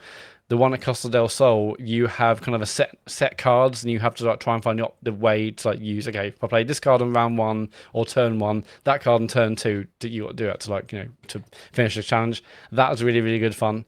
There's also I should have checked this before, but there's like basically like a tower defense. Okay. So hang on, what's it called? It is called a Fort Condor. Basically it's a tower defense game. We have like a set pieces to play, and but the funny thing was that is I did that first side mission just to kind of because I was in the mood to play it, but it was actually like kind of a story cutscene as well following that. So I'm like, hang on, do I actually have to be playing this side mission to get proper story content for the first time? But no, I'm going to try and avoid all that and push it through. And I'm glad I'm back into it. I still don't think it's going to reach the dizzy heights of Remake for me, which I absolutely loved from minute 1. And it feels like this is massively padded out. But hey, chapter 7, I think it's got 15, so I think I'm almost halfway, and I'll keep cracking on. Cool. James, you should play it though. I don't know. I don't know. The trouble. I mean, part of the problem with this is it's not. I'm sure it's fine, and I'm sure it's good, in fact. But the trouble is that I feel when it comes to RPGs, I've already got my ones that I like playing, which are mostly like the Like a Dragon series and Persona ones. I like those as well, and I just don't. I think I don't want to open another can of worms of like another series which is massive, which is just going to absorb all of my time. But it is. I mean, just think of like this. This is one series. It's 7 remade. Like play remake, play this, and the third chapter, and you're kind of done. Like there were loads of Final Fantasies, obviously, but I don't know. I just feel like remake. I know Dave didn't get on with it, but I thought remake was so bloody good. Looked great, amazing to play, really interesting story. I think you'll get a lot out of it. I mean, I do. I mean, I own it. I think, like, because it was on PlayStation Plus. I own think, it. at I some point. think. No, it was on. It was on. I was on PlayStation Plus. I think so. It was Okay. like it was added to the library, but Yeah, it was. Yeah, maybe one day. I don't know. I've still got to finish all the other Yakuza games. So perfect for Portal. that's true. PvP. Apparently, actually, there was some are you news about on that. Yeah, today. I saw that. I forgot to add that. Yeah. Yeah, apparently What's the show it's selling really well. It seems it's. Oh. I Push Square. They said PS Portal is by far the UK's most popular gaming accessory right now. Yeah. So, And Brina said basically it's the best selling accessory since it came out, apart from like 2 months with their stock issues. Mm-hmm. I mean, they say it's number one, and number two is like the DualSense pad. Like, Yeah. I don't know how many DualSense pads are sold, but you've got to imagine loads, and obviously they're far cheaper on Portal. Yeah. So for that to sell more than a 56 quid pad, but then people need pads more. But yeah, I just thought, I mean, I think we said a few weeks ago that I bet it's quietly an incredible seller. Yeah. Obviously, I didn't give numbers, but yeah, interesting. Still, I Like- mean, it's brilliant. I use it all the time. It's still absolutely excellent. So yeah, buy one. It's good. Play remake on it. Maybe. Nah. All right, thanks. Nah. Questions. Go to tcgs.co/dear TCGS and just type a load of shit in and just send it and we'll read No, it. no, out no, maybe. no, don't do it. We've had that before. That's Don't true, do it. We've actually had loads of questions. You're I don't better know than that. if we'll- I don't know if we'll- You're Yeah, better. better than Well, that. We might not get through all of the questions because it's fucking loads. However, here's one from Maria Mendieta. It says, Dear TCGS, Cooper's in the sly with diamonds. It might be a Very good. coincidence, but I've yet to get back my Blu-ray of Merry Christmas, Mr. Lawrence from a friend ever since we played a heated round of Heave Ho. He insisted that I kept intentionally slamming his character into spikes as we tried to make our way through levels, which was true, and I've not seen a copy of the movie ever since I lent it to him on that afternoon a few months ago. Which two-player game could have or has had the capacity to end a friendship for you? Keep up the sterling work. Sincerely, Maria. I don't know. I don't remember ever really falling out. I remember just like getting fed up with Smash Brothers because there were just certain people in our group that were just obviously better than everyone else, and it was just like it probably looks like I was sulking, but I wasn't. Right? I was just like, well, what's the point? I mean, fighting games are the one for me where, like, if I remember Yeah. back to my childhood, if I ever had to play, I was never really into fighting games apart from maybe Virtua Fighter and stuff. But like, generally, they're the most annoying ones. Like typically 2D ones where you're getting like just pinned up against the side of the the screen. Yeah. I was it's like, for if Christ, what someone's- is the point? This isn't fun for me. Like, it might be Yeah. fun for you, like absolutely destroying me. But Yeah, there's so fuck little this. room for. Yeah, like if there's a skill mismatch. Mm. there's Yeah, just it's nothing horrendous. You can do really. Yeah. I mean, I remember having that with Streets of Rage 2, actually, like playing that, because that's like a co-op, like, side-scrolling beat 'em up. But, you can hurt each other as well. So I remember I used to come home from school with my friends, and we used to boot up the Mega Drive, and every night we'd play that game. And we always, at some point, would get into a big argument about who punched who first, and then and it was like, it's like, "Oi, you did it again!" and all that, all that sort of stuff. And it was great. But we used to get really angry with each other over that. Because even if that you're a- not hitting each other, there's like as soon as there's like a health item on the floor, it's like, no, let me get it. I need more health. Yeah, you punched me. needed I that. need it. Yeah. I needed that. I've got 5 lives. You've got 9. You didn't need that.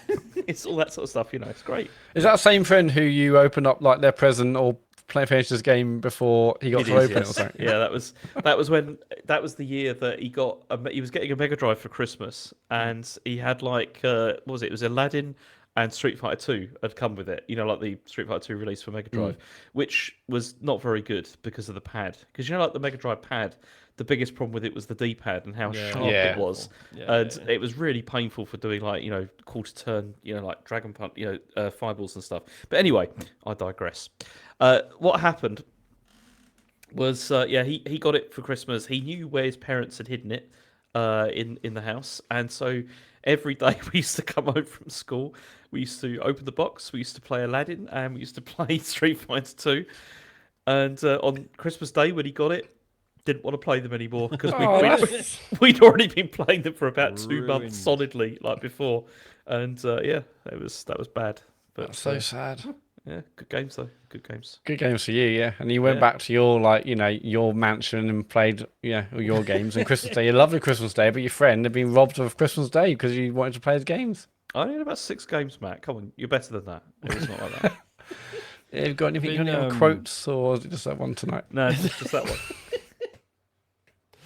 I didn't put it in what we've been playing, but Isaac's really into Switch sports, and it's rubbish. And I really wish he didn't want to play it all the time, but it is what it is. It sounds great. What's the shit about it? Switch sports, it's just, I don't know, man. It's just, I don't like the basketball. I know Dave was saying like it's not great. Some people say it looked good, and I thought it looked good. So it's not even worth a stream. It's that shit. It's a stream with, like, I think a stream of the golf would definitely be fun. A stream of basketball, it really wouldn't. It's terrible. I know it's terrible, but at least, I think the golf would at least be amusing as a stream. I don't know, basketball, I don't know, man. But yeah, like, we've constantly got this thing where, like, obviously he's a child, he wants to just flail around with the Joy-Con, right? And it's that tension of, like, do I be like, no, mate, this is how you actually play it? Because obviously, because he's just flailing around, I can beat him, like, hands down every time. But, like, occasionally if I do say, like, look, here's how you do it properly, like, let's actually learn this, he can totally hold his own, right? And he starts winning, and, like, he clearly enjoys that way more. But it's getting him to learn it in the first place. It's like I don't know, like, what's better, to just let him fuck around and just play it where he wants and just let him win, or teach him and let him enjoy the process of learning and the progression, right? Kids love learning, because I feel like he does get something out of that, but sometimes it's just so hard to, like, convince him to try and play it properly. And I don't want to be that dad that's like, no, do it properly. Like, don't stop. Do it properly or not at all. Yeah. Or your Switch going in the toilet. Oh no, it's already happened. Actually, too late for that. So yeah, I don't know. Before we go on to Maria's question, I've just twigged what's happened. I've twigged what's happened. What's happened? David's told James to try and get "You're Better Than That" in the show, and he's counting. I did see Dave say it in the chat. Yeah, I wondered if. And I saw him write number 8, and I'm like, yeah, what he's done is he's trying to say that as much as you can to make the show funny, trying to control it from his Spanish villa or wherever he is. Unbelievable. You can't take a week off. I mean, I think I noticed after the 6th one, I was like, okay, fucking hell, something's happening here, or James is broken. Look, we're just big fans of Chris Sutton on 606. Yeah, and he always says you're better than that. Okay. I mean, we know that, but are you going to stop saying it? You're going to think of something else to say. Been busted. That's annoying. Yeah. You wasn't very subtle about it. You said about 16 annoying times in a minute. Well, this is what's annoying, because I was set a challenge of trying to reach 20, and I've only. What did you just remember the last 5 minutes? We've got about 20 minutes left. You'd really have to start cramming. Yeah, space them out. That was the problem. I mean, I've managed 10, which is so I was halfway there. James, you're far too concentrated. You need to start from the beginning. Do it every 15 minutes, not I know, every 5 sentences. This only started about 30 minutes ago, so I couldn't do that. I mean, the irony is, James, you are better than that. Yeah, no, because that counts, Sean. That counts towards a 20. He's on 9 now. Dickhead. MD Krabuffs says, what energizes you? Loads of things energize me. I'm going to answer this sincerely. Loads of things. Exercise, you never stop being coffee. Matt. When That's not true. Yes, I'm tired every day. Oh, okay. Also, that's not true. I do not exercise. Yeah, exercise, music, obviously. Mm-hmm. That's probably the main thing. It's like, no matter how I'm feeling, but if I'm feeling a bit rubbish or tired or lethargic, just put a song on and shout and scream in the car. It's like, okay, I feel just a billion times better now. A billion times better. A billion. Yeah, coffee. Only one coffee though. I mean, I've had to start limiting my coffee because I can't sleep at night, which is kind of mad because I would normally no more no coffee after midday because it was affecting my sleeping. Now I have one and I'm still like not sleeping. So yeah, but I have decaf tea, Gem Jam in the chat. So I have decaf tea to avoid me affecting my sleeping. I still can't sleep at night. Anyway, this isn't about that. Yeah, music, Well, exercise. the question is, what energizes you? This is valid. Yeah, well, one coffee, not three then. Yeah, I mean, this is something I've struggled with. So since coming off my ADHD medication, I've come to terms with the fact that I do have like mild fucking, oh god, what's it called? The one where you fall asleep all the time. Yeah, it's not kleptomania. That's stealing, isn't it? No, it's oh god, I've completely forgotten. Anyway, that one. Yeah, sleepomania. Because I was like, oh, stop taking them. I feel tired all the time, which is narcolepsy. Thank you, Phil. And yeah, which is quite normal when you're coming off. You're better than that, Phil. And then after like a month or two, I'm like, okay, I don't feel like sleeping all the time, but just generally, like when I'm enjoying myself. And then looked it up and it's like, yeah, A, narcolepsy is quite common with ADHD. B, it often triggers when you are like when you're happy. Right? Really? Yeah, and I was like, well, that can't be right. And then I was like, oh no, actually, there have been loads of times where I've been like out or whatever, like, and I'm having a good time. I'm like, oh man, this is great. I really wish there was just like a bed I could just have a quick sleep on. Like, just, oh, that'd be so nice to be able to just have a little sleep and then carry on. That's not normal. But you're never sleepy on the pod. No, the pod's No. on. Okay. Because the pod's engaging. Oh dear. But then I have also talked about doing, like, wouldn't it be funny to do a show where we go to bed and we just record ourselves just chatting as we fall asleep? Well, people do that, don't they? Like, they do Yeah, that but I on remember the sleep streams on Twitch used to be a big thing, didn't they? But yours isn't a sleep stream. What was your idea, Sean? We're all in Our idea bed is we all get in bed, headset on Discord. Discord. Cameras and we or no cameras? no, I reckon no cameras. I reckon Yeah. just, yeah, and then we Good. just have a chat as we all drift off. Because, you know, there's like, when you have Gee, like, that when you sounds fucking horrendous. when you have like a sleepover when you're a kid and you start having all these big conversations as you're sort of half asleep. And Yeah, but that wasn't going out on the internet, Sean. Yeah, but you know, every other aspect of our lives is on the internet. Yeah, that's a so good point. Why not that? It's Yeah. fine. Oh, I think that'd be good. Jesus. I'm not sure I want to be a part of that. I do. Sleepy with Sean. Sleeping with Sean. Everyone, yeah, but everyone will see that and be like, no, thanks. Been there, done it. Yeah. Phil Wall says, with the news, the Democratic vice presidential. Sorry, candidate... James didn't answer the question. Yeah, he did, What he went- energizes me? Yeah. I'd love to know what energizes James Harley. Fuck all. At the moment, I'm glad I asked you. I can't Glad we think of asked. anything that does that at the moment. I feel so tired. What about most of the time at the videos moment. of right wingers getting hit with bricks? that? Oh, is- that was good, actually. Yeah, Yeah. that is always entertaining. Yeah, It's, that was a good laugh. but no, I can't think of anything at the moment. Honestly. Okay. Phil Wall says, with the news that the Democratic vice presidential candidate Tim, is it Waltz? Say No, Waltz, yeah. once had his Dreamcast seized from him. What game do you think he was addicted to? Thanks for the pods. Kiss, kiss. Choo Choo Rocket. No, I reckon it's got to be Fantasy Star Online or Skies of Arcadia. Oh, that'd be good.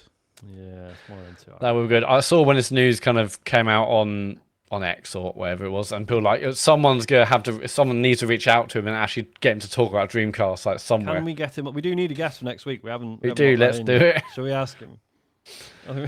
I mean, why not? He's probably not doing much at the moment. We should do that. He's not busy. I reckon it was Soul Calibur. Soul you Calibur reckon? 2, yeah. Because that was so good on the Dreamcast. That was brilliant on that console. Did it have unlockables? It did, didn't it? Yeah. There was like loads of yeah. No, One of Yeah, the best versions. brilliant. Lovely old job. Mock Turtle Soup. Says, evening lads, I've recently become an uncle for the first time and have been telling my friends and colleagues about how I now get to put the uncool in uncle. Very Now good. I can't wait to get my nephew stuck into the films that were influential to me growing up.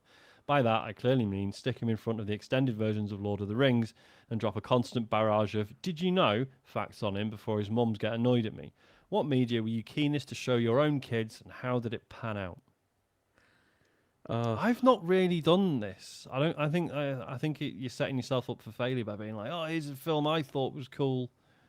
When I was a kid, Do you know what I've done this with recently? Yeah. And it's really tragic, actually, especially considering that we did Star Calls. Is Yeah. that I've tried several times to try and get my kids into Star Wars, and they're just not interested. Like, yeah, at see, all. Isaac's not bothered. He's never seen the films. He's seen like some of the spin-off shows and stuff because he sort of found them himself on Disney Plus. Yeah.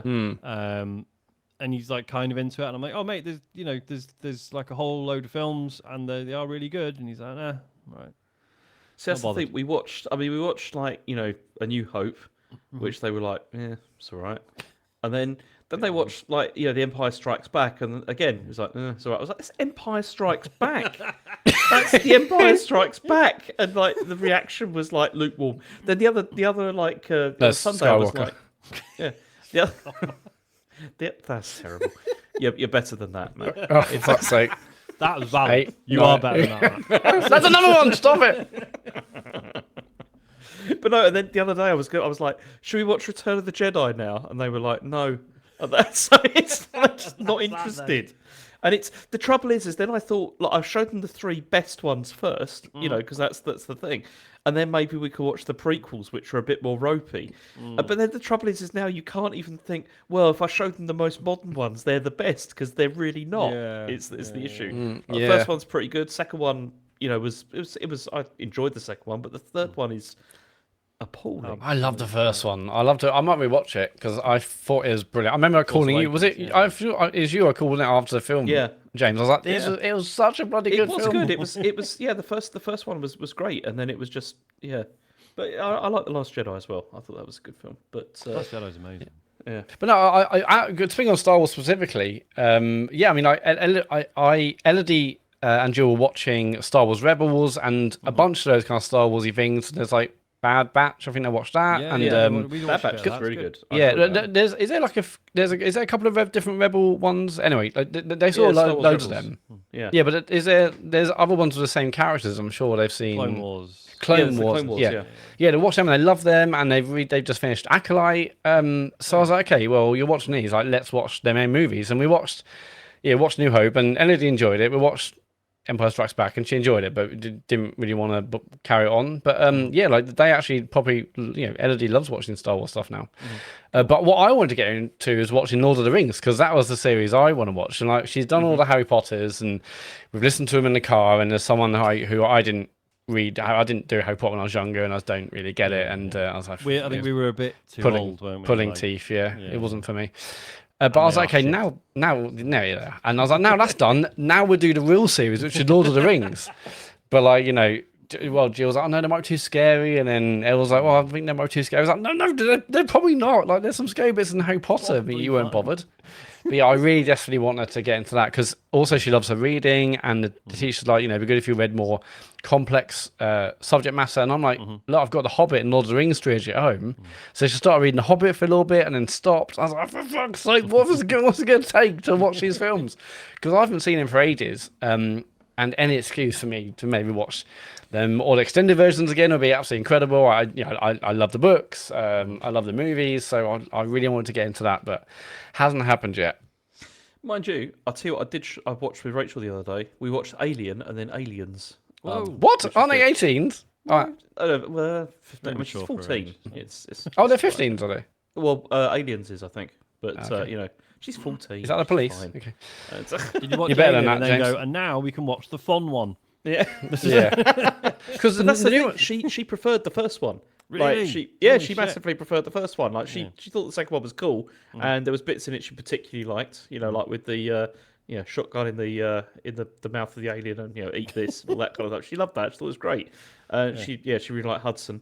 But she preferred the first film though. She thought it was. But then she said she was like, these are not scary like these films like at all. And I was like, bloody hell, Yeah. just hard. Is that like because obviously now the effects look a bit dated, but then they don't really, do they? Like No. Alien, because it's all practical stuff. It still works, right? But no, she doesn't get really. And it's funny because I remember watching them with Chen when she first came to the UK, and we couldn't watch them. Like she couldn't do it because of the atmosphere. And she, like, we got as far as like the face hugger first being in the first film when it first comes off of Kane and then like is a sort of loose. Yeah. And she just like I can't do this. Like I've got to stop. And she stopped and she was like, feel my hands, and they were just like wringing wet with like sweat. Oh my god! And I'm just like, this is a film. You know? This is a film. Calm down. This is cinema. Not a documentary. Yeah, it's not real, babe. But the early reviews or views of the new one are really, really positive, aren't they? People saying it's like a mixture between, if you loved Alien or Aliens for each of the reasons, some people like you prefer one or the other. This is like a great combination of the two. Yeah. I mean, I really liked. Oh god, what's the one that got panned? Prometheus. Yeah, but I really liked Prometheus, and I've seen Alien and Aliens. I don't know if I've seen Resurrection. I can't remember the others I have or haven't seen. But yeah, this new Alien film looks awesome, and the early reactions are good. So I'm kind of tempted to watch the rest and go and see this because it's only 15 as well. So I like old enough. Alien 3, and I know most people don't like that film because it had a lot of problems. And I've never seen it. Yeah, I mean, I liked it because it's incredibly bleak. It's like one of the bleakest films ever, and it's just, I don't know. At the time I watched it, I really dug it. I thought it was great, good soundtrack and everything. But yeah, have you sort of like with Rachel? Have you sort of dug into the themes of like corporate exploitation and stuff? Yeah, we've talked about that. Yeah, cool. It's it's quite it's been. I mean, this is what I'm beginning to enjoy because she is like older now. She'd be like 15, not that far away now, and it's like you can start to watch things that I think are cool. And it's nice to be able to share that sort of stuff. I like that. Yeah, me and Elodie watched a new SpongeBob movie on the weekend. Yeah. Not very good. I mean, we've loved the previous ones, but it's also on Netflix. It wasn't very good. But yeah, I said, "What do you think?" She goes, "Oh, I'm glad I did it, but the execution wasn't there." I'm like, "The fucking what?" It's like, gee, I was really impressed with like, okay, fine, the execution. Yeah, you know what? I mean, she nailed it. The execution wasn't there actually. So yeah, correct. I think she'll be a film critic now. Yeah. Yeah, why not? No, I don't know what. Like, I would really like to try Isaac on Samurai Jack, but if he doesn't like it, I'm going to be really bothered. And so maybe it's safe. Well, that's the thing, isn't it? It's like Schrodinger's TV show, whatever. Yeah, is it like, worth the risk? Yeah. I mean, he got really into Adventure Time, which was cool. I played him a bit of that, but for some reason his trigger in terms of like being scared is like monsters. Like he just doesn't do monsters. So like Marceline, the Vampire Queen, her dad was in an episode, and I put it on for him, and I was like, I think I was making lunch or something, and then I could hear he was freaking out, and I went through, and yeah, it's basically he looks like a normal, like he's a vampire, he looks like a normal guy, but then if he wants to scare people, he goes like, and like his face goes all monstrous, and Isaac just hates anything like that. So I was like, do you want me to turn it off? And he's like, yeah. So we have not. Do you want to move out? Yeah, grow up, mate. Yeah. But yeah, I can't wait for him to be at the age where he wants to follow like a long series of something. Do you know what I mean? One Piece. God, oh Christ! No. Too long. I used to watch that with Rachel actually. Like, really? She enjoyed quite a lot of it, but the biggest problem with like the actual series is it's just there's so much filler. And it goes on for so long that it's like, she kind of lost. That's the thing. thread I don't mind it being long necessarily, but everyone says like, it does not need to be as long. I mean, you get episodes where it's like they do the preview, they do like the recap from the previous episode, and then there's like some new stuff, and then it'll be like, here's what's coming in the next episode, and it's like the new content's about 10 minutes out of like the 23-minute runtime or whatever. It's like, yeah. And also, I mean, at the moment in particular, they have to keep on like pausing it, like in the sense of like there isn't like a new episode, because I still watch it every week, and often it's like there isn't like a new one recently because they caught up and with the manga, and it's like they. One thing that is cool is that sometimes there'll be a kids show that's like a new version of something we liked back in the day, and it's not as good, and you're like, oh no, you want to watch the original. I mean, you never say that because you're just sounding impossibly old. But then there are some, like, so Ben's mentioned Transformers in the chat. There's one, I can never remember the name of it. It's on the CBBC. There's a Transformers show, and like it's not brilliant. Like I don't love it necessarily, but it's like it's good. There's like some interesting stuff in there. Megatron is like working with the Autobots, and it sort of gets into like I think there's even a bit where someone's got a Transformers comic. And they're like, oh yeah, all the Autobots are the goodies and the Decepticons are the baddies. And someone's like, no, it's a bit of an oversimplification. To be honest, it's a bit more nuanced than that. And there's like a gender neutral character and stuff. And just like, yeah, this feels like progress. Actually, this is all right. I'm not going to make him watch. I mean, it would be funny to make him watch the original Transformers the movie, see what he makes of that. But Do it. Ben says BBC cut the character talking about pronouns. I've seen it on the telly. Maybe there was a longer discussion about it. I don't know. But I remember there's a bit where they just explain like, oh yeah, like male or female doesn't feel right to me. But yeah, good show. Wow. Sydney Siv says, as a 52-year-old gamer, see, you're not the only one, James. Yeah. They said not me. I don't have much time these days to play much myself, but still very much enjoy listening to your lovely podcast. Recently, my son and his friends were getting increasingly frustrated trying to get one of the last moons in Mario Odyssey. My son turned to me and said, Dad, can you have a go? On my first try, I managed to get the moon they'd been struggling with for over an hour. They all looked at me as, without a word, I handed the controller back and walked away, allowing myself a huge grin when out of sight. I've still got it. What was the last time any of you had a gaming flex in front of your friends or family? Thanks for all you do, Sydney. Never had one. No, I can't think of any times that's really happened. No, I mean, Isaac often gets me to do bits he's stuck on, but it's not like a cool gamer moment or anything. It's just Are there any? he can't be bothered, and I'm like, yeah, right, okay, there you go, you give it back. Yeah, no, never any big sort of smug moments or anything really. I mean, I guess I've finished Sekiro and finished Dark Souls stuff, but I don't think that's a flex in the same way, is it? Yeah. That's just grinding out a Sekiro game. is, right? I think like obviously Dark Souls was as big as it was, but I don't think as many people have finished Sekiro, right? No. Have you never played it, have you, James? Started it, played it for about a couple of hours, and then I went on holiday and never went back. It's yeah. Maybe one day. You should stream it. But I mean, Bloodborne's the one that everyone always keeps telling me to go and play. Also amazing. You know, never played that. Very good game. Getting guess the game in one is always a good laugh, because it's very rarely like, oh, it's definitely this. There's just some. So like the other day, it was that 1,000 times resist, if that's how you say it out loud. Oh yeah, sorry. Have you played that? Because I saw them talking about on. Played it. It's on meant to be Remap. Incredible. Okay, Yeah, right. Like people keep saying it's fucking brilliant, but then whenever I see screenshots or videos, it just looks kind of like a sort of visual novel, very, very anime, and I'm just like, really? Is this everyone says is really good? So I haven't got into it. I haven't bought it yet, but yeah, those when it was on Guess the Game the other day, and like loads of people were failing it. And just just thought the first screenshot, I was like, oh, that looks kind of like this. I wonder if it's that. And it was. And I was like, oh, yeah, I'm definitely an expert. That wasn't total luck at all. So, yeah, good fun. Jeremiah Casida says, question, hey, TCGS, I really need your guidance. I've been seeing a guy and things are going great until he met my gaming friends the other night. I can't tell you how much of a turn-off it was to hear him refer to the game Driver 3 as Driv 3er. No, what and Nick? watch him optimistically dart Biggest his Nick of eyes- all time. What? optimistically dart his eyes around our social circle, searching for signs of laughter. Obviously, no one even smiled, so he kept talking only about that one game and repeatedly referring to it with the same dreadful affectation, hoping it would get some traction. The whole frightful scene has haunted me ever since. What should I do? How can I gently help him realise how much of a knobhead he sounds when he does this without hurting his feelings? Help. I mean, he should just be saying to him, like, you know that, like, Driv 3 thing, knock it off. Knock it off. Just knock I it think off. basically, Jeremiah, what's happened here is you've got the ick. And Yeah, there might nothing not can be fix any- that. Yeah.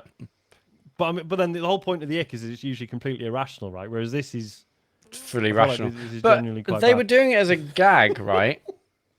They were doing it as a gag because they were like, they're darting their eyes around the social circle. Yeah, So, yeah. but then they kept leaning into it. And it's, That's the I thing. mean, Like we all make jokes that misfire. yeah, it happens Right? about 100 times each episode for me. Sometimes, So- sometimes we record it and put it on the internet on a weekly basis. But yeah, you don't like if something doesn't work, you don't then just keep trying because no one must have heard it. Maybe Yeah. they didn't get it. I said free. I said Drew freer.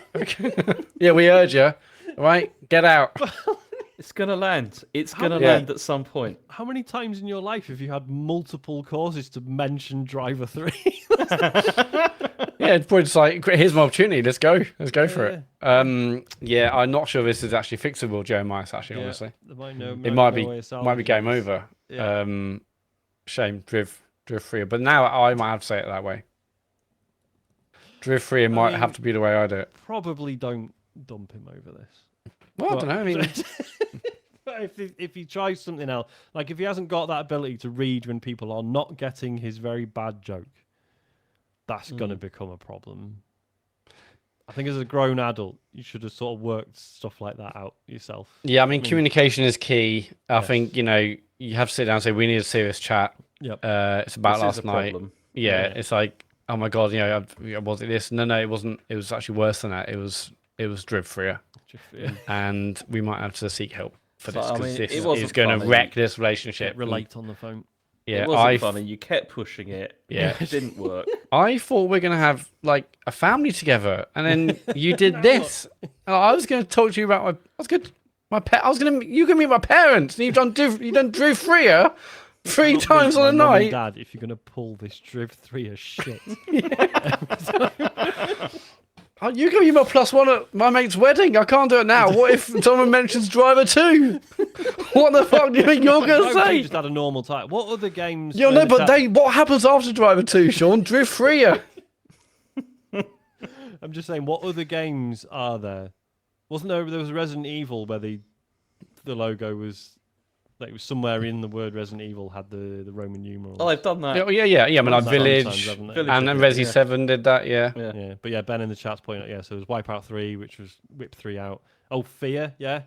F3R. F3R, yeah. There's got to be some like crap EA like racing games as well that did that. There must be because that was a thing. Oh yeah, GTA 5, GTAV. GTAV. There's loads.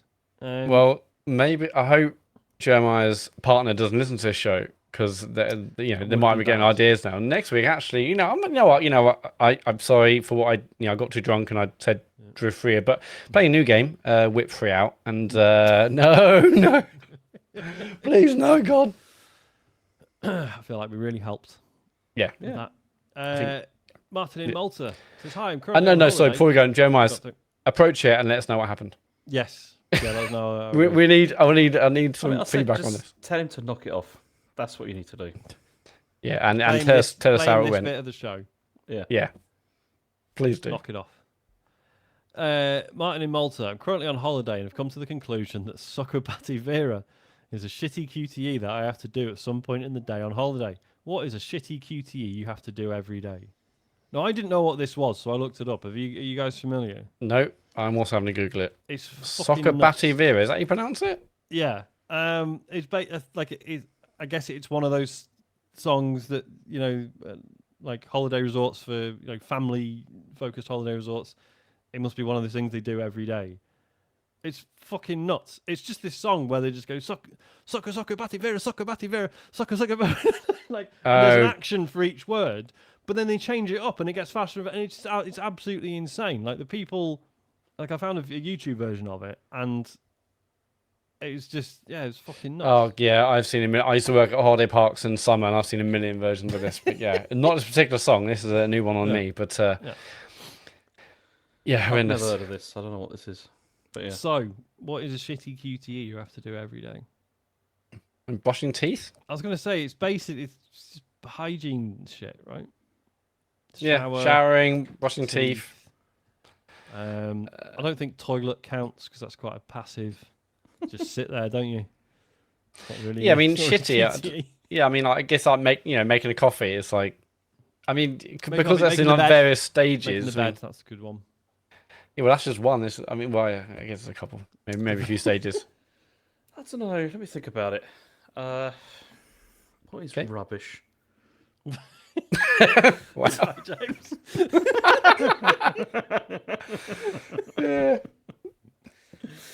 Yeah, I don't know. Driving. What you said. Yeah. Well, no, I love driving. No, but yeah. Sorry, I'm just thinking of QTEs, not necessarily shitty ones. No, I really like driving. But yeah, it's like as like a small kind of thing you do every day, which has like say 3 to 5 stages. Yeah, Yeah. brushing your teeth, making coffee, breakfast. It's like I don't know. That's the kind of thing I can imagine. Washing Every up. day. Boring Does that stuff. count? What? What? Sorry? Washing up. Does that count? Oh god, yeah. 'Cause that Yeah, gets really 100%. boring, doesn't it? Don't mind that, actually. Controversial. Yeah, big fan. So, so we move on. We've got a couple more. Phil Vall, combing your hair. Are you taking the piss, mate? Are you? Why are you mugging me off in the chat, Phil? That is a bit Watching it, harsh, you Phil. know what I've got to What you know me and Shaw to be we've got to deal fair, with. Shaving my head is one. Oh yeah, I'll That's- tell you, yeah. Boring. I've got so lazy now. I'll just go to a barber and say, "Do this." Get a foil, mate. It's the best. Well, no, I get them to do the foil. I'm like, okay, I'm gonna have to. If I do it at home, I have to like clear it all up. I have to go to the place and say, look, just So foil my that's the head, best mate. bit of a foil. Is it's all contained in the foil. Oh, is and You it? just open it up, and just knock it out in the sink. Oh, that's good. That is tempting, but Yeah. I could also just spend money elsewhere, and they can do it to me. Supporting local businesses. Yeah, I'm doing that actually. Um, Yeah, big stuff. Clark Saucepan Lid says, "Hi up, chaps. Recently picked up the Final Fantasy Pixel Remaster series and played through 1 and 2 in 3 and 5 hours, respectively. Now I'm diving into 3, which has jobs and nameable main characters. So now I'm building the official lore for TCGS as the 4 Warriors of Light. Dave the Warrior yells as he runs into battle and takes the brunt of the damage. James the Black Mage, chaotic, erratic, but powerful without equal. Sean the White Mage, peaceful, calming, healing. Matt the Red Mage, jack of all trades, master of none. These are the base jobs, but as I progress, I'm unlocking tons more. This got me thinking, what Final Fantasy jobs would you lads actually choose from and why? This is in no way going to determine the lineup for the final encounters. And he's helpfully supplied the link to all the Final Fantasy 3 jobs. I really like the sound of the Onion Knight. I don't know what their abilities are. I feel like they probably smell quite bad, though. I think the smell of onions. I think they have to. I think Yeah. that's kind of the point. Is Yeah. Jester a job? Oh, I don't know. There's a Bard bard. is. You can be a bard. Maybe I'll be Bard. Be a bard. I can't be. There's no clowns in this. Okay, that's annoying. Yeah, I'll just be Bard then. I will be Bard. I mean, I Um, could definitely go for the Black Mage because it does look cool. It does look quite cool. Because that can set things on fire and stuff, and right? you are an academic, which Mm. I feel like that fits. But you can set things on fire and You love setting stuff on fire, don't you? electric. I mean, who doesn't? Stuff Like, like that. I remember when I was younger, setting loads of things on fire. It's great fun, isn't it? Houses, No, not houses. hospitals, Not libraries. houses, just like bins in the local area, like a little Okay. youth. Naughty, really, but it's fun, isn't it? Burning. Yeah, no, I keep because we have we have a fireplace in the house, and every time it's winter, I really want to light it. And Noo's just like, "Why? What's the point? The heating's better." And I'm like, "Yeah, but it's quite fun." Yeah, but I am man. I want fire. yeah. Knowing how to set a fire is one of my few skills, and I would like to use it, please. And by setting fire, do you mean like you have a match or lighter and use a deodorant can? You know, that's what you mean, right? Blow torch it. Yeah. Yeah. I remember after swimming in, I'm not even stretching this out. We can go whenever we want. After swimming in like year 6, we used to like, spray my mates' bike tires with deodorant, light them, and it would cycle off. Yeah. Lovely odd job. Not for long because the tires were wrecked, but yeah, great fun. Not good Might do it with my for car. the old tires. No. Last question. Did we all choose? I think we Yeah, did. I'm Bard. Yeah. Cool. Black Mage. Darren says, "Still wakes the deep, and thank goodness you're here. Have just released. Atomfall and Fable are on the horizon. There seems to be a resurgence in games with a strong British identity. What classic British game or TV show would you like to return?" Thing is, my first answer was The Office, but then no, I wouldn't want that to come back. And also, they're remaking that, aren't they? Does They're Darren mean, remaking as the a US game version. or as a? I think he means as a game, right? Yeah, I assume so. Which classic British game or TV show would you like to return? I mean, I don't know. I mean, it's a question about Britishness. So I don't know. I think it's fine. But yeah, my first one was The Office, but actually not. I mean, because did you saw the film, right?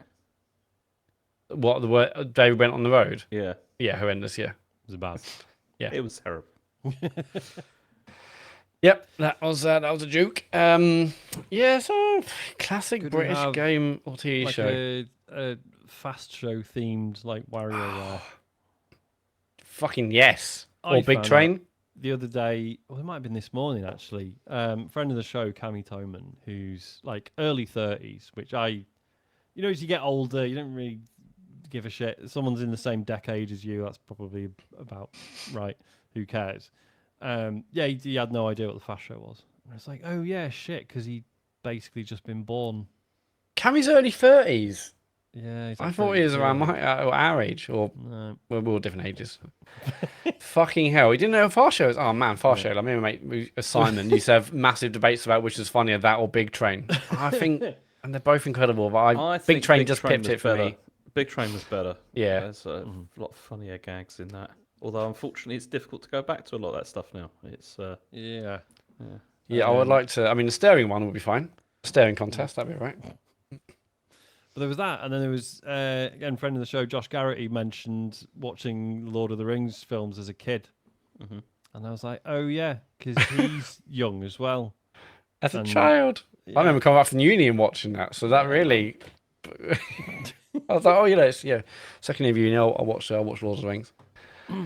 My word. Yeah, classic British. See, there's definitely stuff that was cancelled as well that I wish they hadn't cancelled that I'd love to come back, but I'm struggling to think of something right now. There Could we definitely was. see a return of the Avenger Penguins? I'm I sorry, don't what? even know what that is. You don't watch the Avenger Penguins? No, which phase was that? That was I've got it. Yeah. Count Duckula.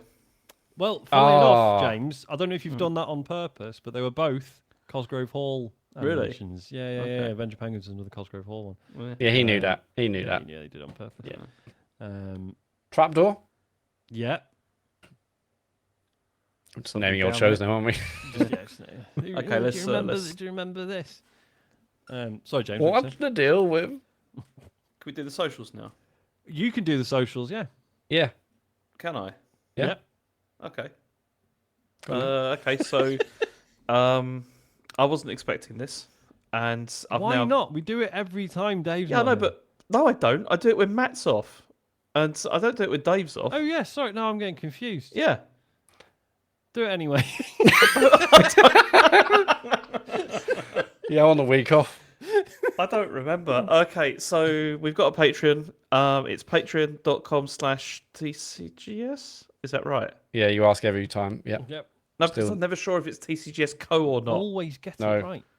Okay, so it's so patreon.com/TCGS. We got that. We've also got this new T-shirts thing. Not well, we Store?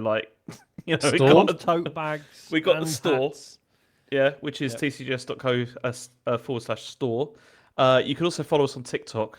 We'd appreciate that. That'd be nice. What are we on And- TikTok? Presumably we're TCGS on TikTok. No, yeah, we're at TCGSCO on TikTok. Right, So okay. well. Matt, why So can't well. you unify these things? Because I want everyone to be at TCGS, obviously. But if I can't, and there's an opportunity to get out TCGS, then I will take it. It's confusing. It's confusing for Genuinely, me. I must check Twitch at least after 2 or 3 times a month. I don't think I'm ever going to get it. There's probably a limit on actually like 4 character pages now. Wankers. But you can also watch us on twitch.tv/TCGSCO. That's another place you can get us. And there's also TCGSCO for everything else for the website. And if you've got Twitch Prime and you'd like to give us some money, you can subscribe to our Twitch channel using using your free subscription for Twitch Prime Gaming. Thank you. That's it. James doesn't need the money, but the rest of us do. So if you feel That like is maybe, not why true. Desperately. why isn't he that enthusiastic? It's That is 'cause not he's true. already rich. That is outrageously not true. But anyway, thanks for listening. Doing the outro as well. I love this. Thanks for listening. We'll be back next week. Thank you, Sean. No worries, mate. You're welcome. Thank you, Matt, for joining me. No, you're better than that, James. Joining him. Yeah. Joining you. I've joined Sean and you've been here. We'll be back next week. Thank you. Goodbye. Cheers. Bye.